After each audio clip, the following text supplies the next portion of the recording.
out the signals for the Baltimore Colts. Unitas gives to Amici. The Colts are the world champions. Amici scores. It's amazing, sensational, dramatic, heart-rending, exciting, thrilling finish in the history of college football. California has won the big game. 5 seconds left in the game. You believe in miracles? Yes! Unbelievable. This is Phil Steele. This is Mike Burnham. This is Wes Durham. This is Mike Ashley. Hi, this is Chuck Foreman, number 44 of the Minnesota Vikings. Woo, mercy, this is handsome Jimmy Vane, the Boogie Woogie Man. This is Coach Fry with Virginia Tech Football, and you are listening to Big Dog Sports Talk. Are you ready to rock? Are you ready to roll? Okay, let's do it.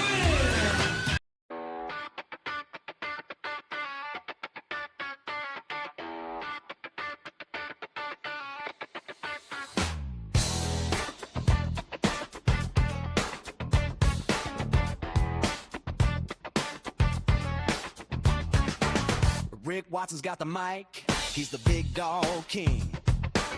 Cover sports so sharp, it's a new river thing. Virginia Tech fire, rapid pride too. Every stat, every play, he's bringing it to you. He's got that voice, deep as a valley, breaking it down, no dilly, no dally. Big dog sports talk, feel the bark, feel the bite. Rick's in the zone, every day, every night, from the Hokies to the Highlanders. He's got a spark, Big dog sports talk, lighten up the dark.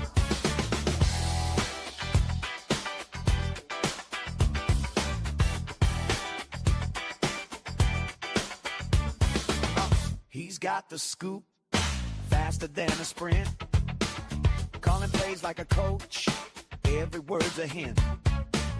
From the courts to the fields, the stories unfold. Rick's play-by-play, worth its weight in gold. With a laugh and a growl, he'll pull you in. Big Dog's podcast, let the games begin. Big Dog Sports Talk, feel the bark, feel the bite. Rick's in the zone, every day, every night, from the Hokies to the Highlanders. He's Right? got the spark, Big Dog Sports Talk. See how much Selma loves the show song?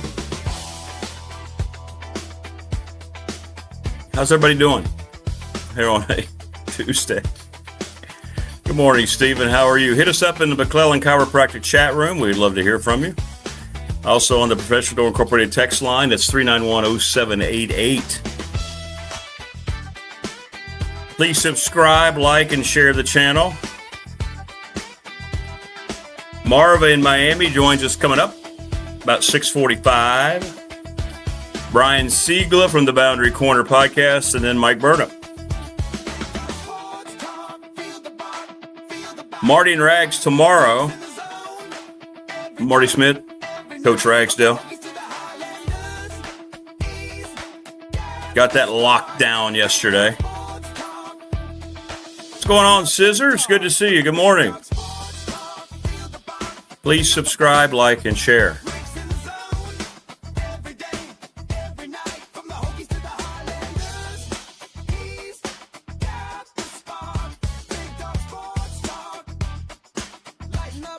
We got some light rain out here in southwestern Virginia. I've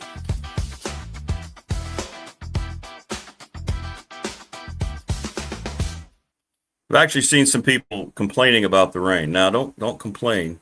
Thank you, Scissors. Appreciate that. You're the best. What's up, Gary Michael Ward? Bonjour. Bonjour. So we've been dry throughout the summer here. The river's been really low. We've had some rain, and now people are complaining about the rain. No, let's let the rain continue for a little while. We're okay. I don't think we're done having rewatering. Right? Gotta be honest, man. Yesterday. What's up, Agatha? Good to see you again. What's up, Prometheus? Good morning. It was funny. It made its rounds all over X, but Aaron Rodgers went scorched earth on Anthony Fauci pleading the fifth. And, you know, ESPN made a point to rip Aaron Rodgers for not getting the vaccination, and he got on McAfee yesterday. And it was priceless. And you could just sense how uncomfortable the network was. Good for McAfee, first of all. And some redemption for Aaron Rodgers. That's a good start, Scissors. Good for you, man. Good for you. Anyway, that was funny. If you haven't seen it, go on X. I enjoyed it. I watched it a couple of times. Everything that was said, that we said, ended up being true. Anyway. Yeah, I believe that happens, Agatha. Yeah, stuff gets moved. So my ghost story, I don't have a ghost story. Did you ever have one of those moments that you remember, you think about? I remember my daughter was very young, I don't know, 2 or 3 years old, and she was, I remember she was, we were eating, and we were trying to get her shoes on. She's sitting on my lap, and we had a little dog at the time. And what's up, Troy? Good morning. And all of a sudden, the little dog and my daughter just started watching something go across the room like this. And I'm sitting there, you know. What's up, Mark? Good to see you. So they watched it, and then both of them at the same time kind of walked. The dog got up and walked around the corner, and then my daughter jumped off my lap. I got her shoe tied, and she walked, and I'm like, am I missing something here? Anyway, that was my ghost story. It's very underwhelming. Thank you, Scissors. Thank you for subscribing. Appreciate you.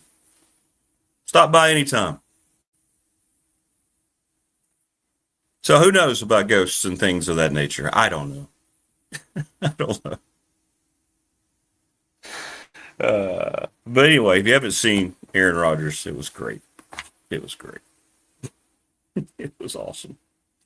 So Dodger fan got mad at me on, we had our most watched short ever when I went off about the Dodgers ruining baseball, and Dodger fan did not like it. I got a lot of comments.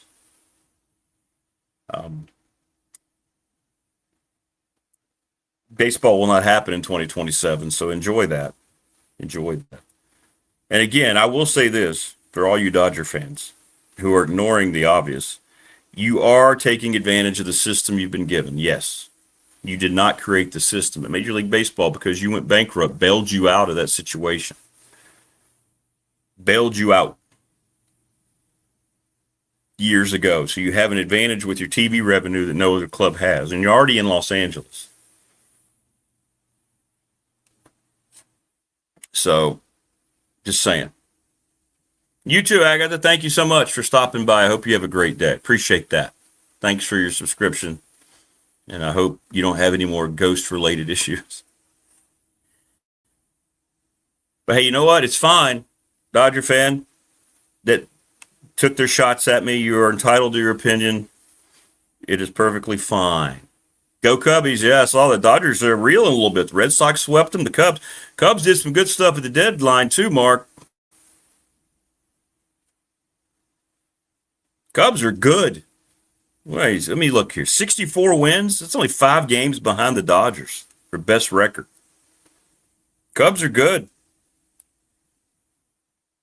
Really good.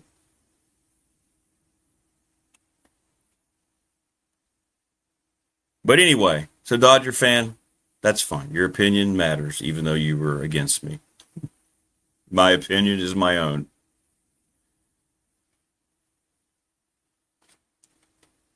Yeah, I think the Cubs have a shot. I do. Again, we have to enjoy it while we can this year. I mean, look at the National League. Atlanta's good, right? Let's just say Atlanta's good. They're one of the most well-run organizations in all of sports. Phillies come on as of late. I don't know how good they are. I don't know if they have the pitching depth. Marva's Marlins swooned, and now they're making a little comeback. Milwaukee's really good, and the Cubs are good. And then out west, it's the Dodgers, and everybody else is just kind of. So, yeah, they got a shot, man. You got a shot. And in the American League, it's basically Tampa, the Yankees, and Boston. Nobody's good in the Central, and nobody's good in the West. I mean, the White Sox lead the Central. They're 7 over 500. Houston leads the West. They're 2 games over 500, yet they have a 2.5 game lead. It's been a bad year in the American League. It's American League East heavy with the Rays, the Yankees, and the Red Sox. What's up, Cecil, on the text line?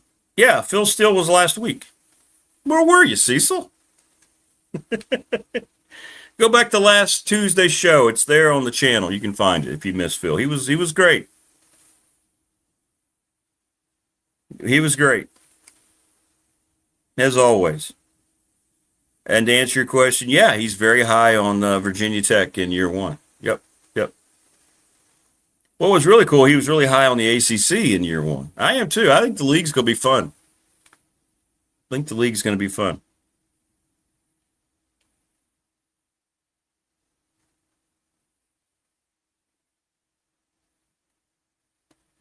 Aaron Rodgers calling out the 4-letter network yesterday was priceless. I enjoyed that. It may have been my finest moment of appreciation for Aaron Rodgers. Right? From the White House to the courthouse, AT courthouse, the NCAA finds ways to continue losing all the way to the college sports outhouse. All of us watching think the NCAA show is kind of Mickey Mouse. Go BDST. Yeah, it really is. Look, I'm going to try to turn over a new leaf, and I want to just kind of focus on. I'm going to try to focus on the games. Yes, Mark, ESPN's beyond a joke. They're a parody. They're a parody of itself, and they're just too. They don't have enough self-awareness to realize that 95% of the people already know that. Like, they still believe that they can come across as a credible entity. Maybe they do to Generation Zers. I don't know. Maybe. But to people who know sports, who've been veteran sports fans, who follow it, look, we have to watch it because they carry games. Doesn't mean I'm going to listen to it while I watch it. I'm always going to listen to Roth and Burnip when Tech's on. I'm not going to listen to who the hell else. Sean McDonough's really good. I'll listen to him. I don't even know if they have anybody else worth listening to calling college games on that network. I don't like Fowler. I never liked Fowler or Herbstreit. I never have been. We got used to him because that's the number 1 team. But Fowler's not a play-by-play guy. He never has been. But it's TV. So it's different anyway. But it was great. You know they wanted to cut Rodgers off yesterday. How would that have looked? But they're a propaganda network is all they are. They're just like all the news networks that side with political entities. It's the same thing. That's all ESPN is.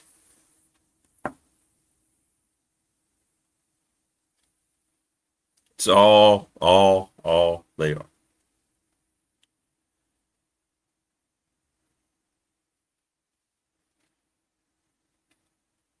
Yeah, I think Dan still does it the right way, Dan Patrick. I would agree. Seems like a generally good dude. Think he got out at the right time from that network, and now he's created his own, mega brand all his own. He's carved it out the right way. I agree with that. Interviewed him once a long time ago on the first run of the show, and then we were on the show. I was on his show when Radford hit the shot for briefly. They always do that with the first team that gets in, and that was the call where I went crazy, and they made fun of me. It was great. Hey, don't worry about spell check, Morris. There's nobody who utilizes and needs spell check more than me. Don't worry about it. You'll never get judged for spell check as long as I'm around. I mean, when I send text, I always have to apologize to people ahead of time. Because like most of the time, I try to use the audio text, and it just doesn't work. What's up, T-Bird? Wonder if any of the past recipients have moved their SP awards, which has always been a joke. From their display case to the closet or even the dumpster. Yeah, just kind of throw them out.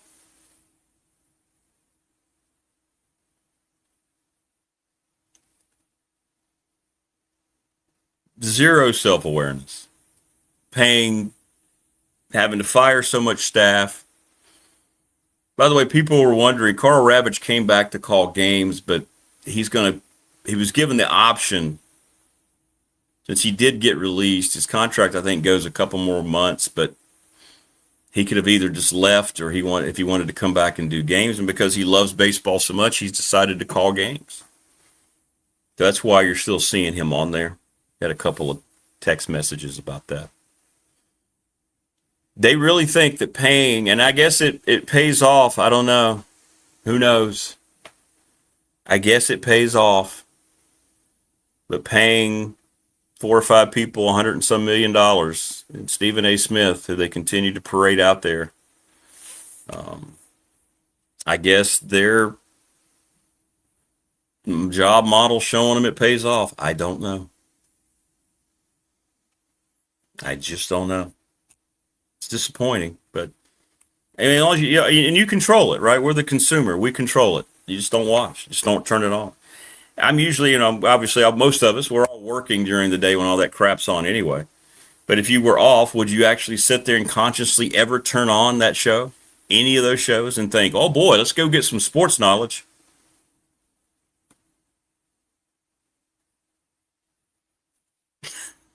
No. The answer is no. But yeah, I'm with you, Mark. I will, listen to the Dan Patrick Show, Tom. He's still a really good interviewer.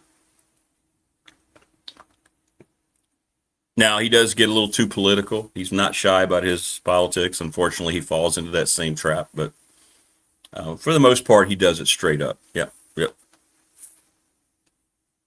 I would agree. I would concur with that. 100%. Family Fencing, sponsor of our studios here in Ryder, 540-200-8294. Thanks to Jason Green. They will be back as our studio sponsor for year 2. Year 2 starts, I looked it up. It's a week from today, on August the 11th. That's when we went live here on YouTube last year, not knowing what the hell I was doing. Some might say I still don't know what the hell I'm doing. And I would go, okay. McClellan Chiropractic, 155 Walters Drive, sponsor of our chat room. Mark will also be back to help us out and promote all the good he's doing for people in their bodies. Pulaski County Sports Entertainment will also return as our title sponsor.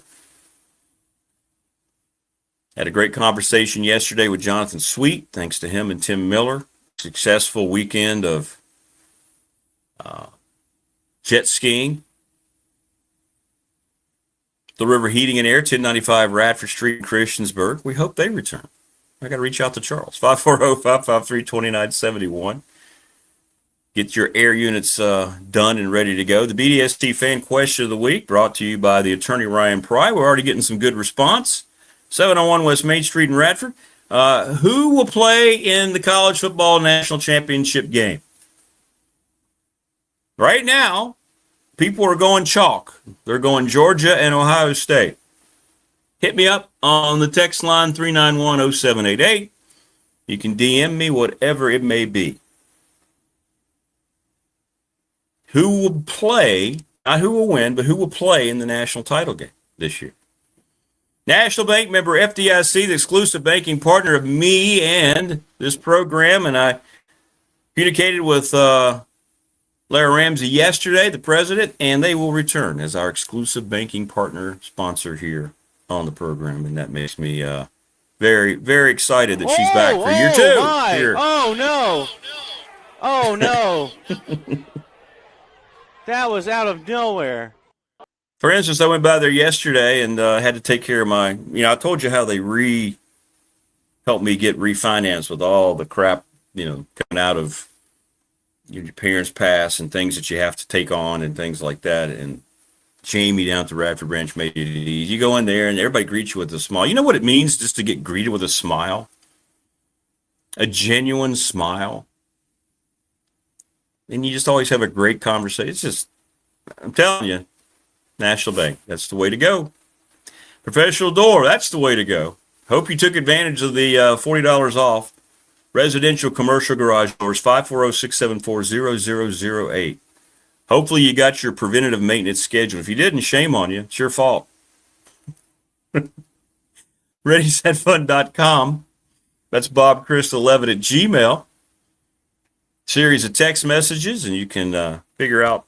No, Siri, not you. See, my phone lit up when I said series. Yeah, there it goes again. Technology. Floyd County girls team, softball team, raised $4,300 using Ready Set Fun. Check them out. Sundown Electric. Thanks to the Smith brothers. People have been asking for their shirt. He's going to send me a graphic, so I'm going to show you. Yeah, people like the graphic. Sundown Electric, one of the best reputations, long list of satisfied clients, superior craftsmanship, costs are down in Elliston. Reach out to the Smith brothers. Proud to have them as a continued sponsorship partner. The NRV Super Bowl, which we already know, knocked it out of the park during the bash. 540-382-5525. Leagues are forming: men's, women's, mixed, kids leagues. Wish I would have had an opportunity at a kids league growing up. Lawson's Mobile Home Supply, 300 North Franklin Street in Christiansburg. Call James Lawson, 540-381-8011. Manufactured parts for your home. Thanks to all of our sponsors. Trying to finalize some agreements with a couple new folks, and hopefully we can keep most of the rest of the folks. Yep.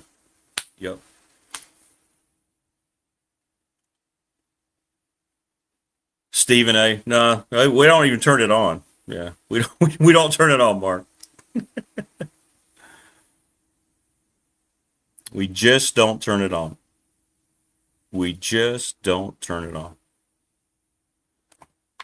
Games I'll turn on because you have to. You have to turn games on. That is without a question. There's nothing else I watch on there.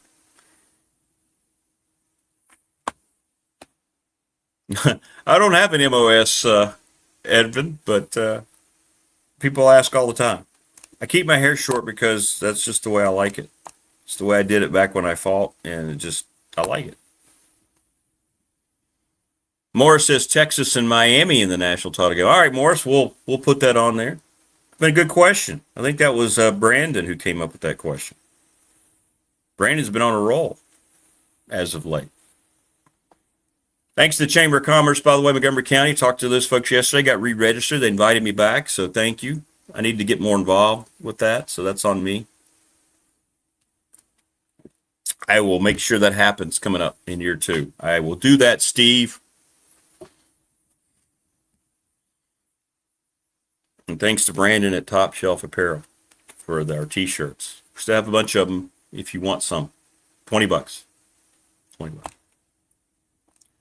So anyway, Marvin's coming up in about 20 minutes. I am going to do my best and try to, I don't want to get bogged down with, no one has said this to me, but I feel like I don't mean to focus on all the negativity going on in college sports and all the bad things.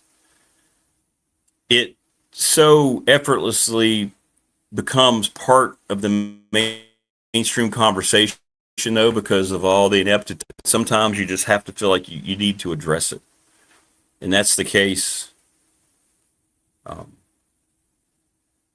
That's the case here, with everything. Well, let me go get the kitty. The kitty's out here mewing. Oh, my goodness. No wonder it's raining. Hang on.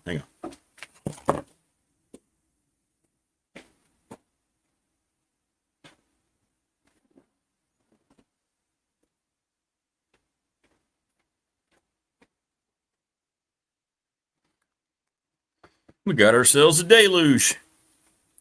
But anyway, Anyway, so I'm trying to focus on the good stuff, the games. We'll have to talk about it when something breaks, but I don't want to get bogged down all the time with all the crap. We know there's crap. Everybody knows it's bad. What's that behind you? Which part? That's Randy Gradishar's little wooden jersey with his signature. Not a real signature, but that's an old Broncos tray from the 70s. That's the greatest fight of all time, Rocky Balboa and Apollo Creed. And then that's Godzilla. Pretty self-explanatory. Godzilla's brand new, by the way. That's actually a local brewery up in the state of Washington. Has that as their that's their logo. It's their brand. If you could get just one more great sponsorship partner, maybe you could secure an interview with Big Money Seth. By the way, T-Bird, if you think about it, will you do me a big favor? And I'm sorry to ask. You sent me some folks to get a hold of, and I don't know why, but I blatantly lost that conversation. Can you send those to me again? Or Georgia and Ohio State. So far, yeah. Morris, Georgia, Ohio State's the chalk so far. They've gotten like seven responses that has Georgia playing Ohio State. Sorry, T-Bird. Just send me a text message, 3910788. Or you can just send me a DM. You had a couple of names, and no, I need to reach out. That's my bad. What's a Godzilla? Godzilla? Are you kidding me? Godzilla is the greatest. Godzilla, Wayne? By the way, Godzilla -0 and now Godzilla -1 is coming out in November. I'm very excited about that. That Japanese film was just the best Godzilla movie ever. It was terrific. And now they've got a new one coming out that I am looking very forward to. I've always been a fan of that whole genre. You grow up, even though the cheese. I know, right, Wayne? How do you not know who Godzilla might be? What's up, Murder Drones? Glad to have you back. Not Mike, thanks for stopping by. Please subscribe. What's Creed Balboa? Oh, well. Rocky 1, not Mike. Go watch it. Apollo Creed. The champion of the world, the undefeated champion of the world, and then upstart Rocky Balboa. It's based on a true story. Based on a true story.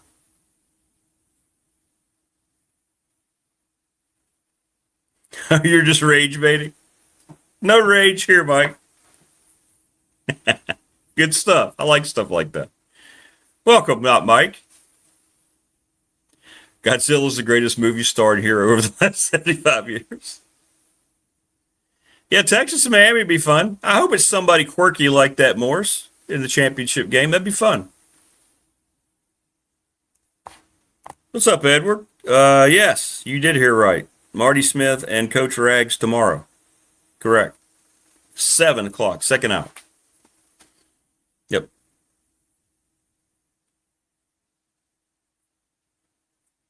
But I'm looking forward to Godzilla -1, man. I just watched.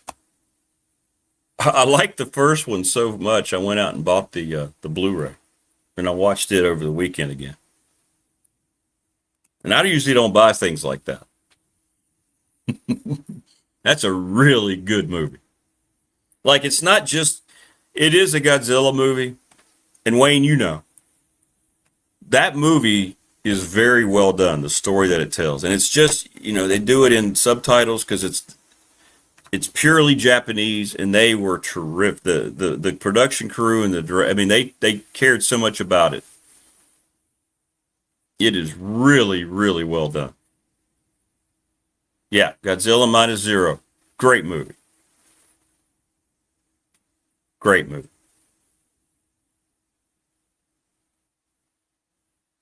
The old Godzilla, the man got stuck in the suit and the other stuff I don't think I should say. Fair enough, Murder Drones.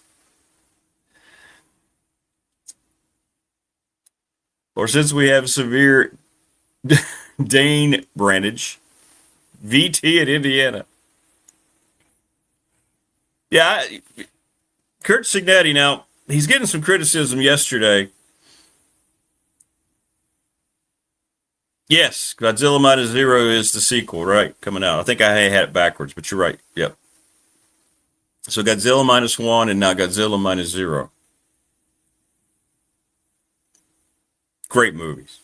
And I know the second one's going to be good, too. Like, you can just tell already. The short trailer they released, really good. Really good. Because Indiana, he's pontificating, saying all these things, and yet you look at Indiana's schedule, and he's kind of doing what James Franklin's doing, unfortunately, with Virginia Tech's non-conference. It's not very challenging. And I think fans probably don't want that, I mean, especially with we know we're going to have an expanded playoff, and we know it's going to be 24 teams at some point, right? I would want my football team to be better, playing better teams in the non-conference. It's not going to punish me as much. I don't think you gain anything. If you go look at Indiana's next 3 or 4 non-conference schedules. Yeah. There's a lot of Ball States in there.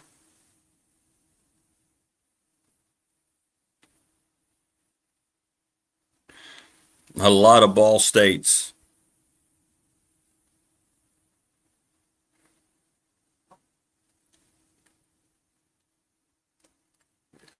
And Tech shouldn't be playing the Citadel.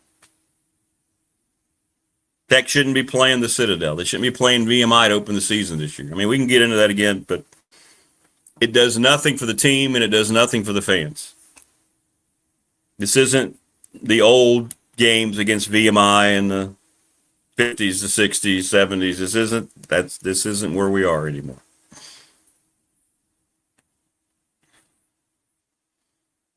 After those 2 picks, if Dwight had any question, I need psychotherapy. I just removed all doubt. I think we all do, Morris. I think we all need psychotherapy.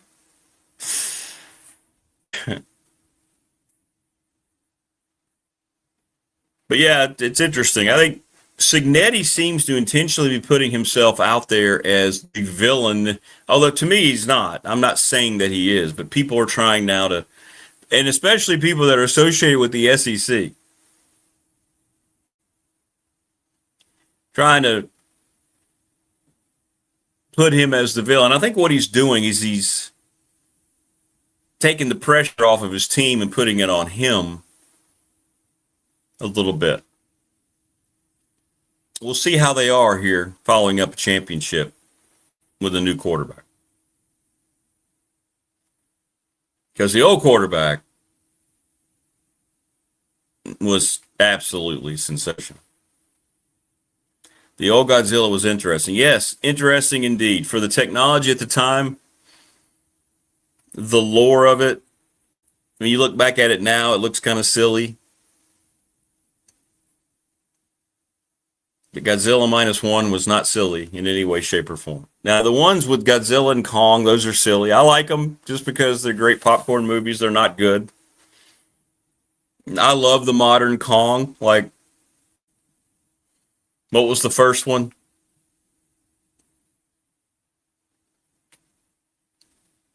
What was the first Kong that came out a few years ago? They went to the island and they had all the weird creatures. Wayne, what was that first one called? Kong Island? Skull Island? Skull Island? Had Brie Larson in it. That's really all I cared about.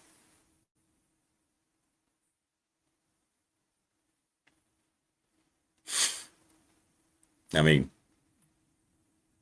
Brie Larson. I mean, come on. My. Oh, no. Oh, no. That was out of nowhere. Yeah.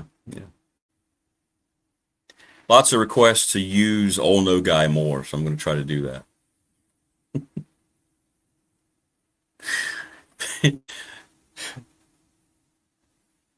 The greatest call in the history of sports broadcasting.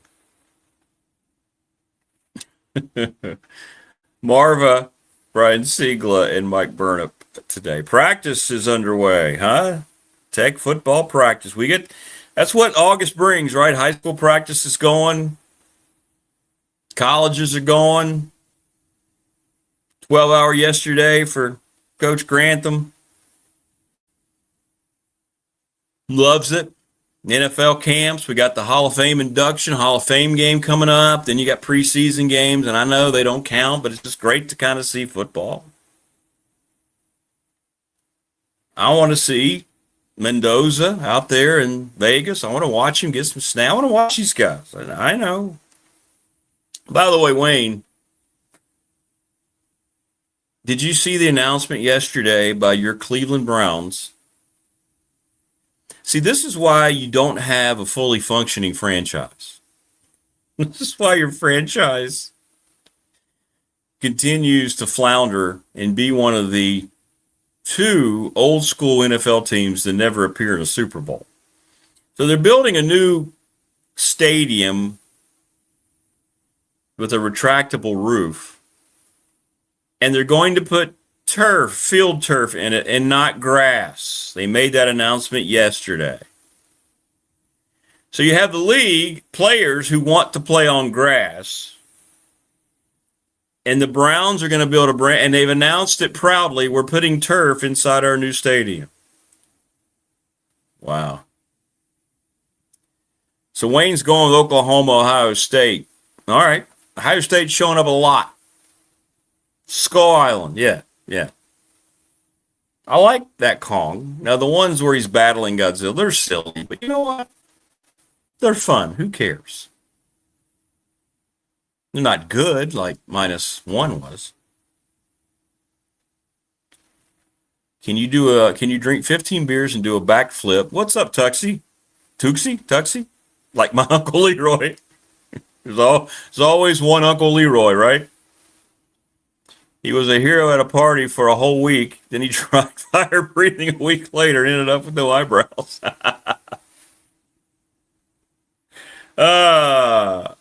What a best first post ever, Tuxie. Please subscribe. Oh, my goodness gracious. Chris, is that true? Christopher Lester, 56 years old. Happy birthday, my friend. Let's give him a nice, oh, my goodness gracious.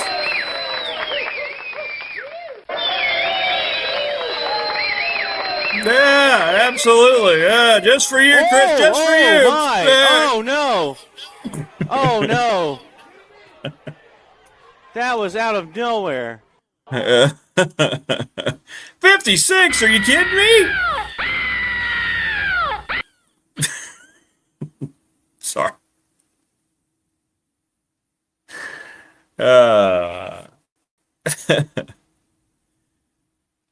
Happy birthday, brother. You make this a much better community. Yes, you do. No, 76 King Kong. Yeah, Jessica Lang. Oh, my goodness gracious. When Jessica Lang's in the water and he's trying to anyway. That's right. Any King Kong movie's a must see. I like the new Kong. I do.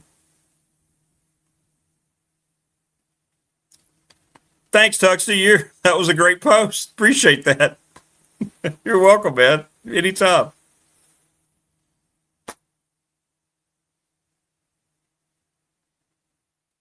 HBD Regal 1. No, that's great. I hope you have a great day, man. Yeah, they do. Let's look it up. Prometheus. Because I don't know off the top of my head. This is why you have this, by the way. Thanks to Jimmy McKenna, who picked this up for me, brought it to the bash. That was very nice, Jimmy. You're the man. Got Radford season tickets.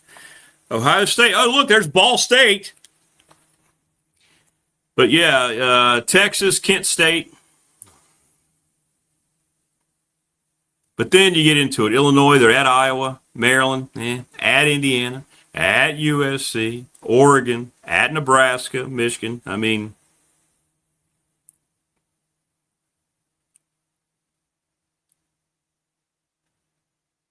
Ryan Day's 82-12. And people don't want him to be the coach there anymore. Who does Indiana play this year?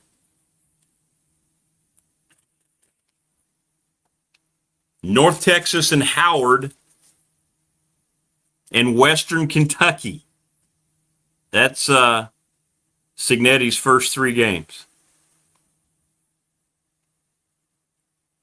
Their first 4 games are at home. They play Northwestern. Boy, Indiana's going to be right back in it, aren't they? They got nothing. Wow.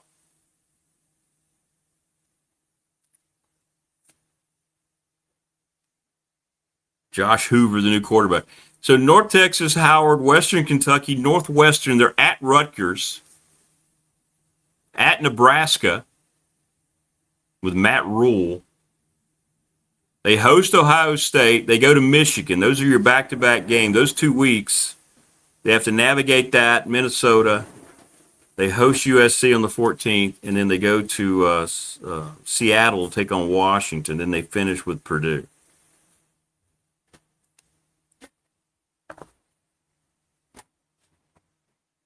Yeah. Ryan Day is missing out on that dyed beard sponsorship. Does he know how good it would look with Chris Lester out there? Well, see, we don't want Chris. Oh, New Zealand. Hey, Tuxie, guess what? We have 2 other New Zealand subscribers. So you're now the 3rd. Welcome. Yeah, but Chris doesn't. I think Wayne. I think you're the one who said it. He looks regal, doesn't he?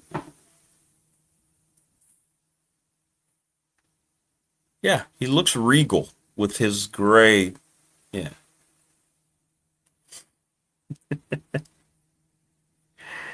It's true. It's true. Yeah, never dye it. Chris just looks, yeah. I don't know why Ryan Day. Ryan Day looks like one of those, was it, I don't know if they were 10 or 12 inches tall, the older G.I. Joe full-size statues. That's kind of what he looks like. Ryan Day, right?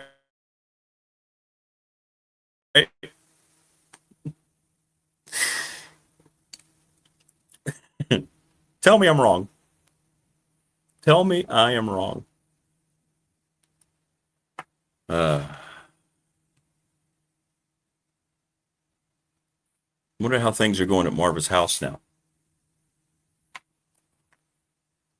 Let me make sure she's with us here this morning. I just sent it.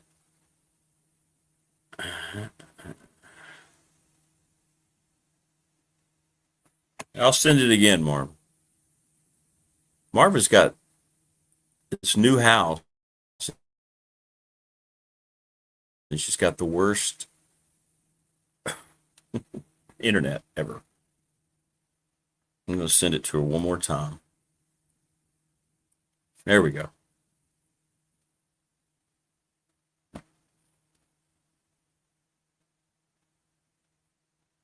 Yeah, it is awful. His beard game is awful. I don't understand that. I don't know why you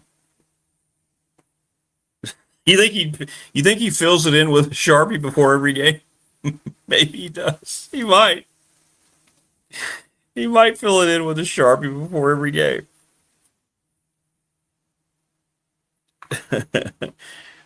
That's all right, Tuxie. We all need a rich uncle.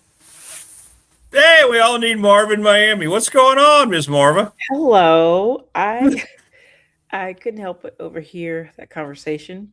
Yeah, which one? Which part? Ryan Day. I've always thought he looks like a villain from a movie, like from a superhero movie. Yeah, kind of. I mean, Let me see. can't you see him? He's like the mastermind behind the evil plan, and I mean, this is no comment on. I don't know the guy. I'm sure he's a wonderful person, but I just mean the look that he gives reminds me of a villain from a movie. He does. Oh, I've got the perfect one too. Look at this. Look. Yeah, see? That's like him trying to pretend that he's a happy, good guy, and then deep down below, he's got a bomb getting ready to nuke the city. Yeah. Yes, definitely. He's always giving me that vibe. Oh, thanks, T-Bird. Appreciate that. Appreciate that. She said to be stuffed down. All right. Sorry. It's okay. Chris Lester's birthday, Barbara. You want to wish Chris a happy birthday? Happy birthday, Chris. Hope all of your birthday wishes come true. Well, it already has. He's with us this morning. So what else is going to happen better than this? I mean, come on. There's no way to top it, right? What's going on in your world? What do you want to talk about today? Well, so many things. So, last time we talked about our little lizard friend. He has come back at least once. Yes. He has. All right. We said that would probably be the case. What did he do? Did he get in the house? Is he in the house? No, he's not in the house right now. He's there in the house. But I did go outside. I looked out and I didn't see him. And then I went closer because I was looking from upstairs. I went downstairs and he was back in the yard. I think that's just a sunny spot for him to hang out. But when I went to look at him, I don't know if I happened to make noise or something. He just scurried off to the neighbors. And we had one other situation where my husband and my daughter were out and she was on her scooter and he's just walking around and a guy stops them in a car. So he's not walking he stops his vehicle. He says, "You guys need to know there's a vicious lizard loose in the neighborhood." So a vicious lizard. That's how he described him. So I don't know. He doesn't look vicious, but he doesn't really look friendly either. So I don't know. Maybe you should try to feed him and get on his good side, and then maybe he'll remember that. No, I want him to maybe he's someone's pet. I don't know. It's very strange. He might be. He might just be somebody's pet they're letting out in the back area there, right? Maybe. I don't know. But we'll see. Let's see what else is going on. We talked about this last time. There's still problems swirling around the UNC football team. I'm just no, you don't say. You don't say. I mean, we briefly talked about this last time because it's beyond, just Michael Lombardi. It's the possible, NIL violations and someone had said, well, you can't be surprised. Belichick did all that cheating with the Patriots, and I was like, I don't know, but I mean, if that's just the one of the most disturbing things about this, that if that is true, if Carolina was up to something with NIL, it's like you don't see the results. Well, here's the thing. Well, explain this to me, and you're gonna be proud of me because I'm gonna defend Carolina here. Mm-hmm. Why are there any rules trying to be enforced by the NCAA regarding pay for play and NIL? I don't there are no rules. It's like Todd Grantham said yesterday, there's supposed to be a salary cap. There's none. There's nothing anybody pays attention to. So what rules are supposedly being broken now, right? I don't understand. There's no rules. It's hard to say. I mean, it's anarchy. Yeah, I was reading about, how Congress is trying to get involved and trying to set some guidelines here. And it seemed like even with the guidelines they're trying to set, there's no guarantee that's going to happen. But also, there's lots of loopholes there still. There's Correct. Still lots of loopholes. I don't even understand the point of that unless they just want to say, oh, we tried something. Is that it? Are they really trying to reform? It's just to say, we did this. But even looking at it, there's still so many ways for big money to get involved again. And so it's not anything, I don't think, even if it were to pass right now, and again, no guarantee that's going to happen, I don't think it would make that big of a difference, really. No. So and this whole college act, all of a sudden now the SEC and the Big Ten tried to keep it alive again late on Sunday, and I didn't hear anything about it at all yesterday. Yeah, and it's got to be done by Friday, is what I hear. Or now it's right. So who knows? And the article I was reading about it said, really, it's not that they care so much about reform. It's that they want to stay on top, and they want to make sure that smaller conferences cannot overtake them. It doesn't seem like it's not really about, this thing is so corrupt, let's get in and reform it. It's like, no, let's make sure that some of the things that we've been doing, they can continue, but we don't want to make it possible for, say, an ACC to compete with us when it comes to this type of thing. So I don't know. I'm not very hopeful about it. Like I'm saying, even if it does pass, I still don't think it's going to change that much. So I don't either. Because then you're going to go back to just figuring out a way to beat that system too. Yeah. And I mean, but also at the same time, I feel like we can't really wring our hands that much about this because we know there's always been this type of stuff that has gone on. Now it's just out in the open. Before it was under the table, right? So, we just kind of all looked the other way because we enjoyed the product on Saturday, and so we just. But now things are just the numbers are blowing people away. But we don't know what those numbers were in the past. We just kind of had a sense that this has been going on, and they're former players who now that, of course, they know they can't face any kind of penalties, have even sort of hinted at these things, right? That these things were going on. So just try to enjoy the games, right? That's what I'm trying. Exactly. The games. I'm trying to get into that mode. I'm trying to get into that mode. I'm trying to suspend the whole belief, just get into reality. Okay, we know how bad it is. Let's just focus on the shots we're going to see out of camps right now in the NFL and college. We're going to see highlights of guys throwing the ball around. Let's just try to get into. Let's just try to get excited because, we all, if you are a fan of college football, we're all we're inching closer, to those big games. And when the first games happen, everyone's just going to be, it's going to be the same. I think people are going to be focusing on their team and what's happening on the field, the excitement of being in the stadium, or, if you're watching at home, that's what the focus is going to be on. And people are going to just not even think too much about what's happening with the money. Yeah, right. I just don't know what we can do about it. So, I hate to be like that type of attitude, but it's just no. That horse is out of the barn, Rick. I don't know. I know. It just is what it is. The bottom line is when we're spending 3 hours watching the game, that's the two teams we're watching. If it's your favorite team, there's our team, right? We'll see how we do. And there's their team, and we know what advantages they may have had or disadvantages. Let's just go play the game. Yeah. And let the scoreboard. We also know that even with a lot of money, it's more than money. Of course, money helps. Money always helps, right? In any situation. But still, we've seen some teams spend and spend and spend, and they're still not winning. Right. So it's more than just the money. It's it's the coaching.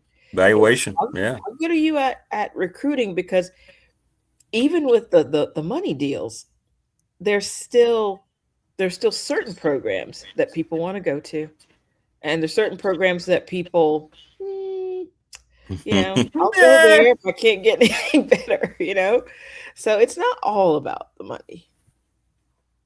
It's not. 100% it's not.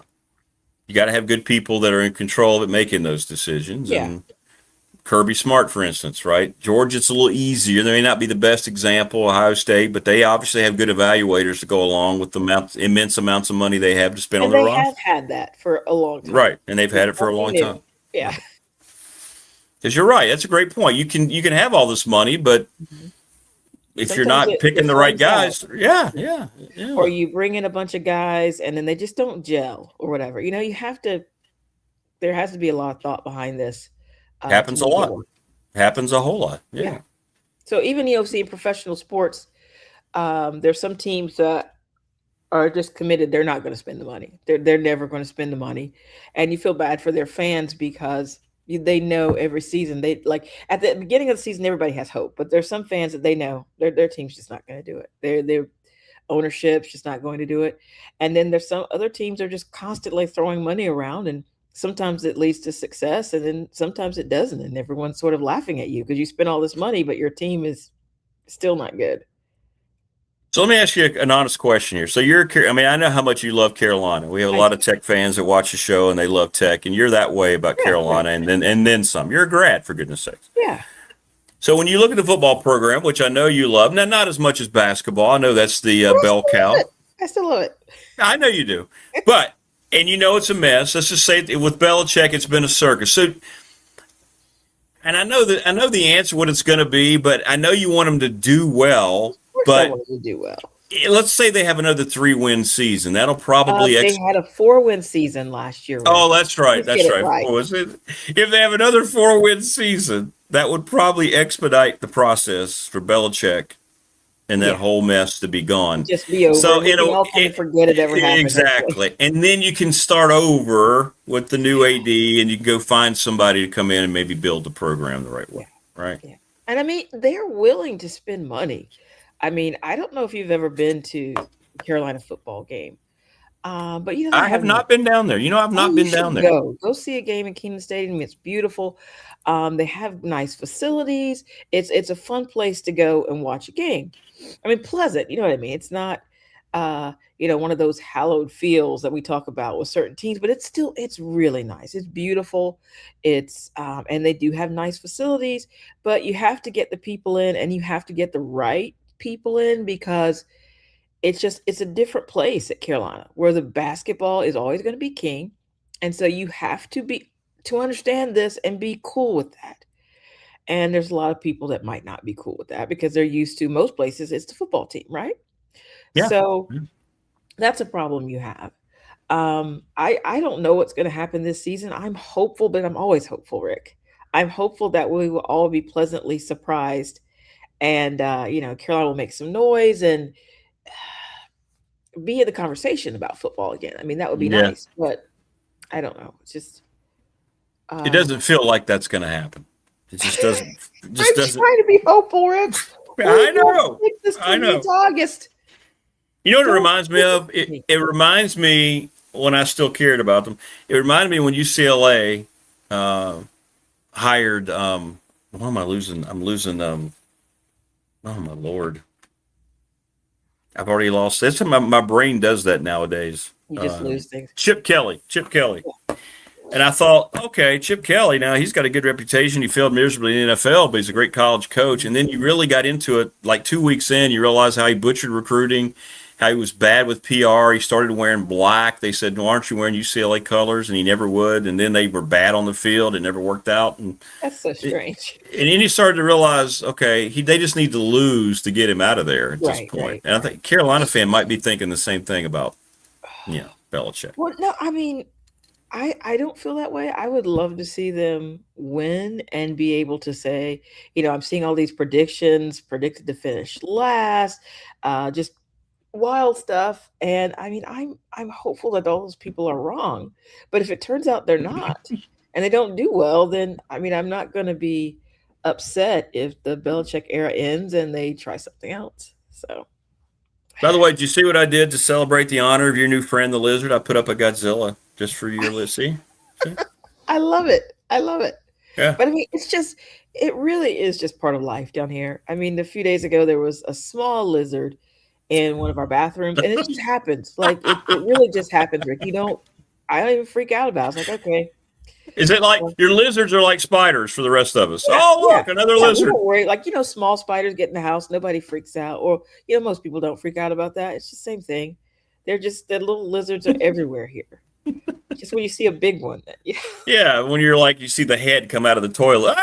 Yeah, you don't want that. You don't want that. Say that, Rick. I read about that, unfortunately. They travel through the sewage systems. They do. Yeah. But I mean, I would advise anyone, never just sit down on a toilet. Always look. Are your allergies bothering you again? Yes, really bad. I'm so sorry. Where did you move to a place that's not allergy friendly for you? It's just the time. It's the time of year. It's really bad down here. No, you're fine. You don't have to apologize. I actually take medicine daily for this stuff. This is me with the medicine. Imagine if I didn't take it. No, you're fine. You're fine. You don't have to apologize. I just thought, I always have to apologize because I feel like people think, "Oh, she's getting so emotional about the Tar Heels." No. You get uptight when you start. You just can't handle the emotions talking about Bill Belichick. I know, I can't. But he still has a chance, Rick. He still has a chance to. Yeah. He has a chance to turn things around, right? We're not going to give up hope. Sure. In August, anything can happen. That first game against TCU in Ireland. Wayne asked, "Do you think that the water jugs have Ensure inside of them for the coaches down at Carolina?" Oh my gosh, that is so mean, Wayne. That is so mean. I hear Belichick's voice cry. Jordan must think so. Jordan must think so. Yeah, not too old for Jordan. Well, I mean, Yeah, do we have to bring her up every time? money doesn't I did get not old. bring her up. No, you did not. No, you did not. I'm surprised that's still a thing. I really am. I'm It must surprised. be true love. I'm very surprised that that's a thing. I really am. Still, but hey, There've been strange couples, right? All Yeah. kinds of kind of strange Yeah. couples. You outsiders don't see it. I mean, I always say the only people who really know what's going on in any relationship are the two people in it, right? We don't know. correct, We're correct. just speculating. Just like Mike Vrabel and Diana Rossini, right? We only know what they. Stop. That was funny. When he had that press conference with the puppy. Jeez, I know he shows up with the dog. I mean, just come on, I mean, come on, just stop. I know it has to be a very uncomfortable situation, though. Seriously, for him, everybody, players are being asked about it. It's like I don't want to talk about this. I'm sure most of the players, they just don't even want to think about their, No, players won't care. I agree. Players they do don't. not They don't want care. to think about it. They don't want to be asked about it, and they've all been saying the right things, but it's just like it is a distraction. Yeah. Yeah. Nobody wants to talk about that type of thing, but you kind of have to. So T-Bird says Oh that my a runny God, nose, stop. is the first sign of a lizard bite during sleep. it's just seriously, it's the allergies are so bad today, and I was thinking about that this morning. I'm like, oh please don't let it be really bad during the show because it was bad when I woke up. But at least I'm not sneezing anymore, guys. Okay, that makes it even more unpleasant. No sneezes. What would you do if you were like, what if you and your husband were, getting ready to go to bed and all of a sudden you saw the covers moving and he was inside the house? The lizard. First of all, I think I would know he was inside. I don't know how he would get in, Rick. There's no way. Through the There's absolutely sewage, no way. through the potties. That's where he's coming in. We always keep the lids closed. Well, he's a big guy. I'm sure he could probably prop it up. Stop that. Please stop. Okay? Stop it. I do look outside a lot. And my son was like, can I go out in the backyard yesterday? And I was like, well, let me go look first. I looked, I didn't see him. I'm like, okay, go out. But it's like I got a question I'm scared to ask you here. Mhm. Is your daughter starting high school this year? No. Gosh. Oh, thank God. Thank God. She's only in 7th grade, Rick. Please. Okay, well, I wasn't quite sure. Well, she's what, 6'3" like you already. So Yeah, I'm thinking, So people okay. might think that, but no. 7th grade, 12 years old. So we're not that old yet. We're not that old yet. February, and is already talking about, and has been talking about for years. I'm not a child anymore. I'm a preteen. And I said, that's just an older child. What are you talking about? That's right. You're just an older child, right? Yeah. So. Oh, okay. Well, good. Whew. Yeah. I was a little worried there for a second. No high school. Oh, Wayne says, so she will start dating now, huh? Oh. What? Who starts dating at 12? It'd be like going to a sock hop. Oh, well, her school has had dances like last year in 6th grade. There She you did go. not go to any of them. It wasn't me. I would have been, she wanted to go. I'd be happy, but she doesn't. She's kind of shy. She didn't want to go. So I don't know how she'll feel about them this year. Yeah. Well, if she wants to go, yeah, that's great. Yeah, I wouldn't mind. I mean, it's at the school. There's like a million teachers and chaperones there. T-Bird says it's a well-known fact, documented, that lizards like to drop down from the ceiling tiles onto the dinner table. So there you go. You guys are so mean. Well, they're trying to help you. I think they're just trying to get you, lizard They're getting conscious. up in the bed, they're like falling from the ceiling. But the little ones, seriously, like the one I saw in one of the bathrooms, it came. A little salamander. It was on the wall, and I was trying to catch, and I usually like a shoebox is good to catch them in. I think I was home alone at the time because usually it's just, you just call your husband. Can you go take care of that, please? Because I don't want to deal with it. But yeah, the little ones are nothing. You just pick them up, not with your hands. I mean, you scoop them in a glass, a cup, and you take them outside. That's what I do. I mean, I don't like to be inhumane to the little buddies, I call them. Wayne says scientists have also said that lizards are very attractive to the color light blue, so we might want to keep an eye on that. That is not true. Stop it. It's science. Apparently, it's science. I know. Do you still have that? Do you still play science? I know it's science. Yeah, I got to find all that again. Yeah.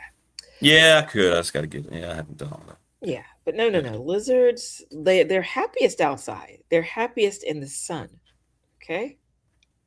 But yet they find themselves inside quite frequently. Yeah, It I sounds don't like. know. I mean, I did open a window once. I was just trying to get some air in, Well, don't want to and do there was a that. lizard outside, and the lizard came in briefly and then went back outside. It was a small one. It was just because I think I shocked it when I opened the window because it was hanging out on the ledge outside. So it's just like, You're oh just my. hanging out on the ledge. Was it Yeah, really? I mean that's what they're like spiders here, Rick. They're just hanging out. They live here. They're all over, and you get used to them. The little ones, you get used to them because you know that they are harmless. They're harmless. Are your kids cool with that? They understand about lizards, or they freak out Yeah, still? I think they're pretty cool. Like, my daughter even likes them. Yeah, it's weird. But yeah, she It's wants weird. to keep one. I'm like, no, nope. They belong outside. That's where they live. I don't even what we guess we'd have to buy a terrarium or something. No. Let them be outside. Let them be free. Yeah, you could buy a terrarium and just drop them all in there when you get them, right? Hey, look, there's the whole family up in here now. No. Then I'd have to feed them. I don't know what they eat. Flies? I don't know. I guess. I think you need to do a little more research on your lizard friends because I don't think they're going away. Sounds like they're going to be more they're not popular. going away. They're here, and that's fine. They were here first, right? So I let them live, Rick. Well, so the big guy made another appearance. Well, you'll see him probably again this week, right? I would think. Probably. But I mean, I don't know. Like I said, this guy gave us this warning, and the thing is, you're supposed to call, Florida Fish and Wildlife. Nobody's doing that because I feel like by the time they get here, the thing's gone. So lizard races. Wait, what is going on? I was surprised how fast it moved the second time I saw it because it was moving kind of fast. Yeah, see, that's going to be the scary part when it inevitably gets into your home. You're going to think it's not.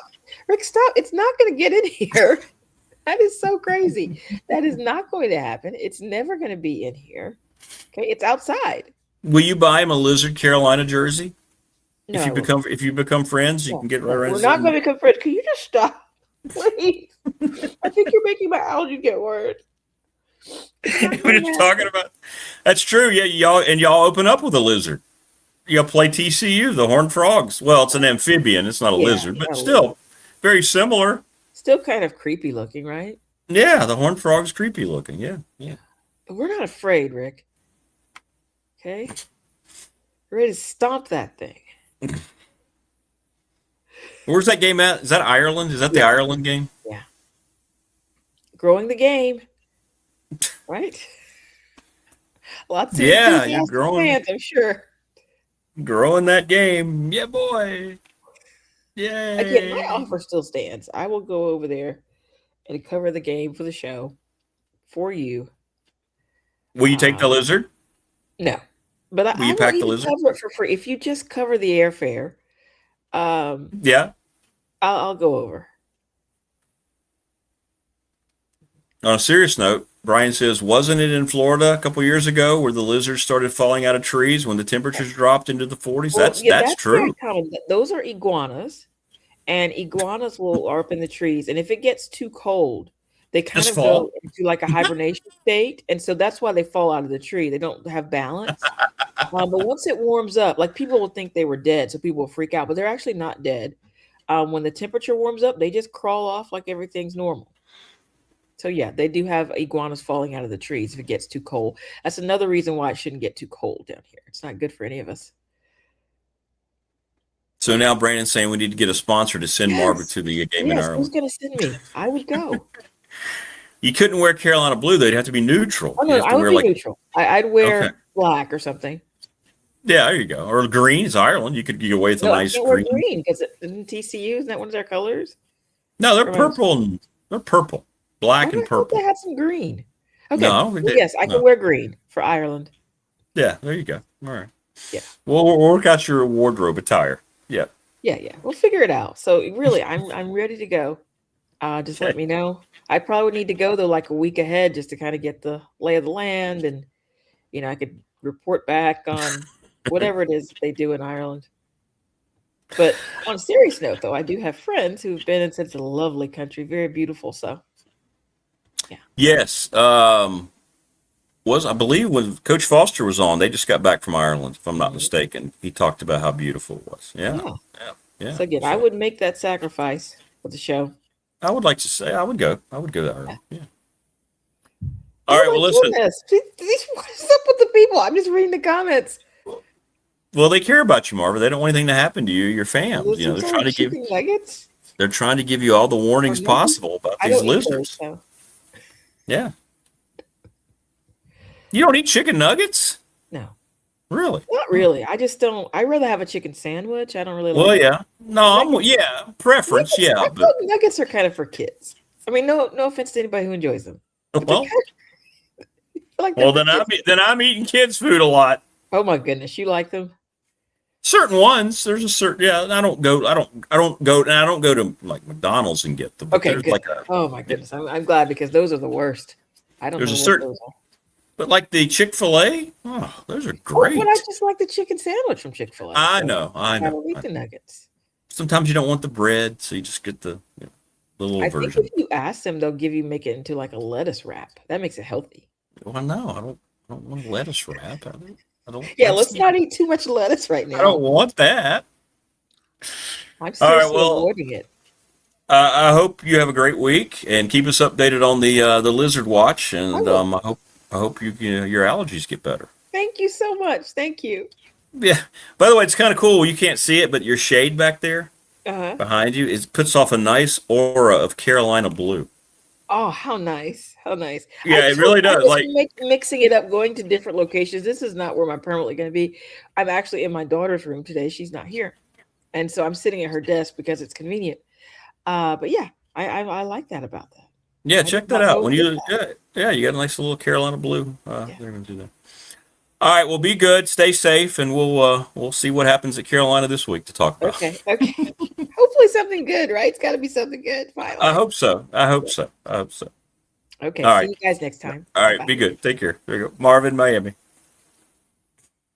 Nice lizard jokes, everybody. Good stuff from Marva, as always. I got to get Siegel in here.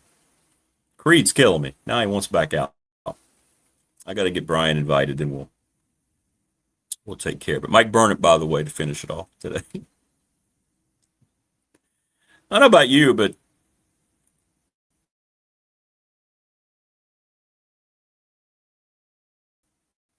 I don't like I guess she's right. I guess it's second nature. All right, I'll be back. I got to send that to Siegel. I'll be right back. Come here, buddy.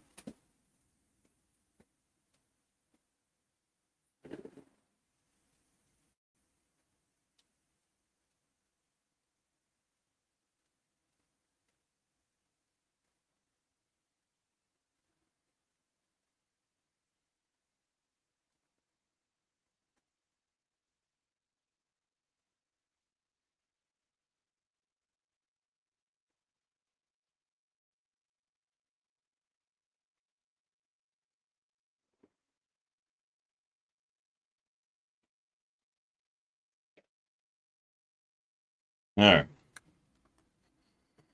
We had 2 Creed issues there today so far.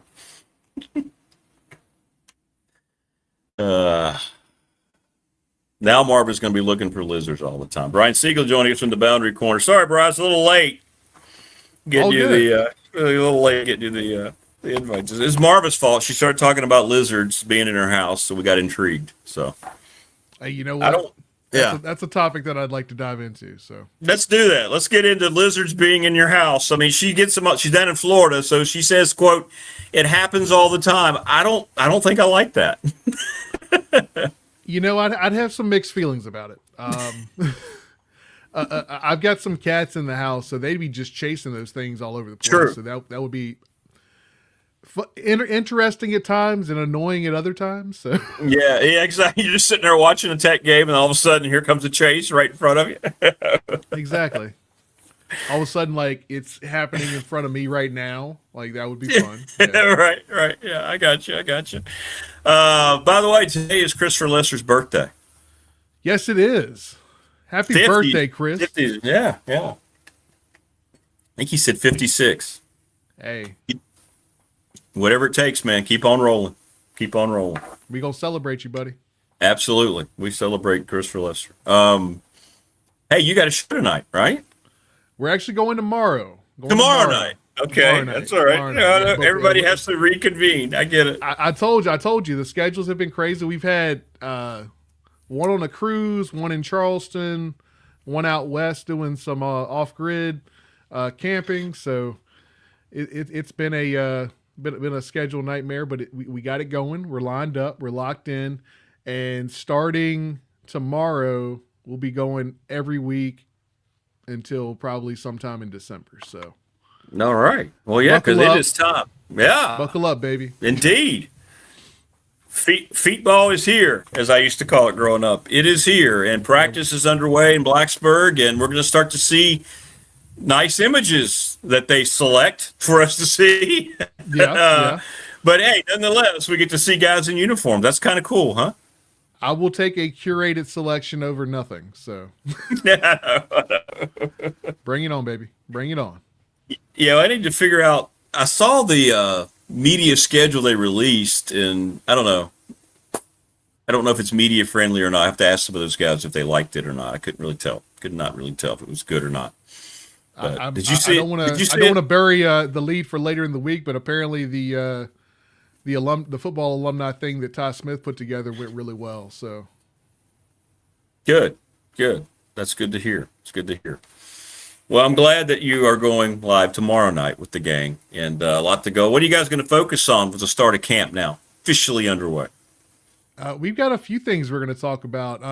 One of the things that's kind of been a topic of conversation the last few weeks, based on Brian White's comments, is let's talk about the top 5 concerts that you want to see in Lane. So we'll have a conversation on that. I think we got some good options here, but we want to hear from the listeners and see what they think. We've seen a bunch out there. We saw what Brian White kind of floated out there as, his initial top 5 there. So we'll talk about that a little bit. We'll talk about kind of what we've heard out of camp so far. We'll break down a little bit of how the rest of ACC Media Days wrapped up and kind of where we are at this point. From a overall just vibe check at the start of camp, and we'll just have some fun from there. I think the vibe's going to change for Franklin now that camp's here. Like, just the impression I get is that the team is not something he's real happy with right now. From our little brief interaction over at the chamber, I don't think that changed over the summer. So now he's got to get them together and start to see this thing start to look like he wants it to look. So he'll probably be, I'm guessing he's probably going to be a little stoic at times now, which is fine because I want coaches to focus on what's happening and not necessarily what he's most known for, being the PR guy. I don't want to see that part now. I want to see football coach guy kick in now, Yeah, we're officially, we got football to play now. We got football to prepare for. So let's make sure that we're doing all the right things to get ready for that.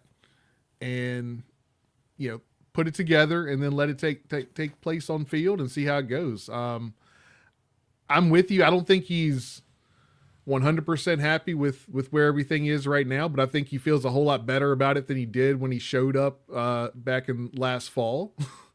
So, is that a bowl level team? Probably. Is it any much better than that? I think we're going to have to see. What was your reaction to see Brad Worthman, McSorley all be dismissed? I've gotten a lot of feedback from that. Seems like that's the last of the old guard that's now out the door there in the athletic department. Yeah, I mean, I think it was a necessary kind of move as we kind of move forward. I think this thing is, as Franklin has said, is kind of looking, smelling, feeling like a big time program, and you've got to have guys that are rowing in the same direction within the building. So I think that's just kind of been part of it. We'll see what that looks like and whether or not there's going to be any growing pains with that as we kind of move into the early days of this new regime. But I think if you want to move into a big time program, you got to have guys that know what that looks like and know how that operates. So I think that's a kind of a necessary move.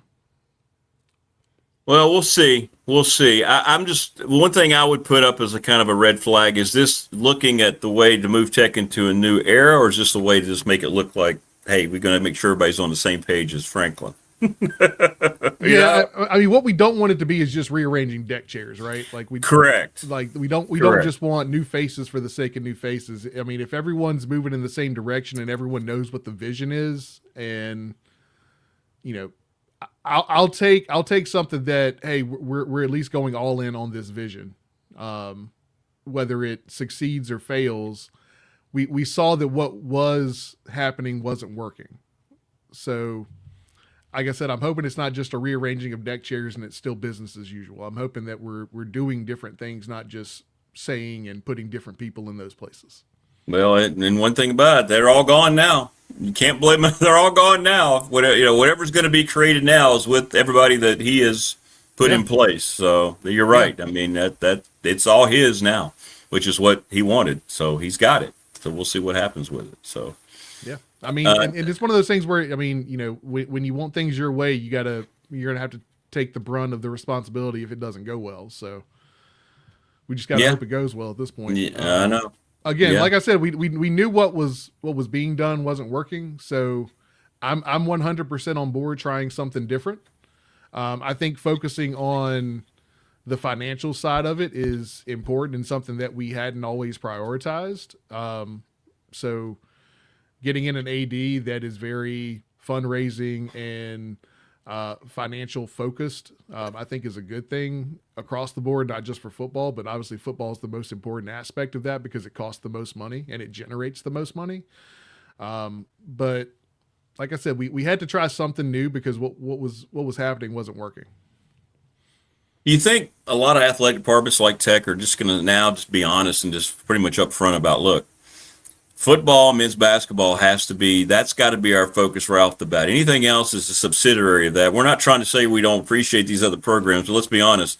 It's hard to always invest in other programs when they lose you money annually, right? So football, that's why football is the one and men's basketball is the other that has to be right. You have to make sure they are in the best position to succeed. I think if you want to reach those donation goals, right? It's great to have a good wrestling program like they do, a good track program like they do. Women's basketball has its moments, but these two have to get fixed, and that's been the biggest problem. Other programs have been good. Hell, they just went to a Final Four women's basketball a few years ago, but that didn't really move the needle, did it? Especially financially, like they needed it to.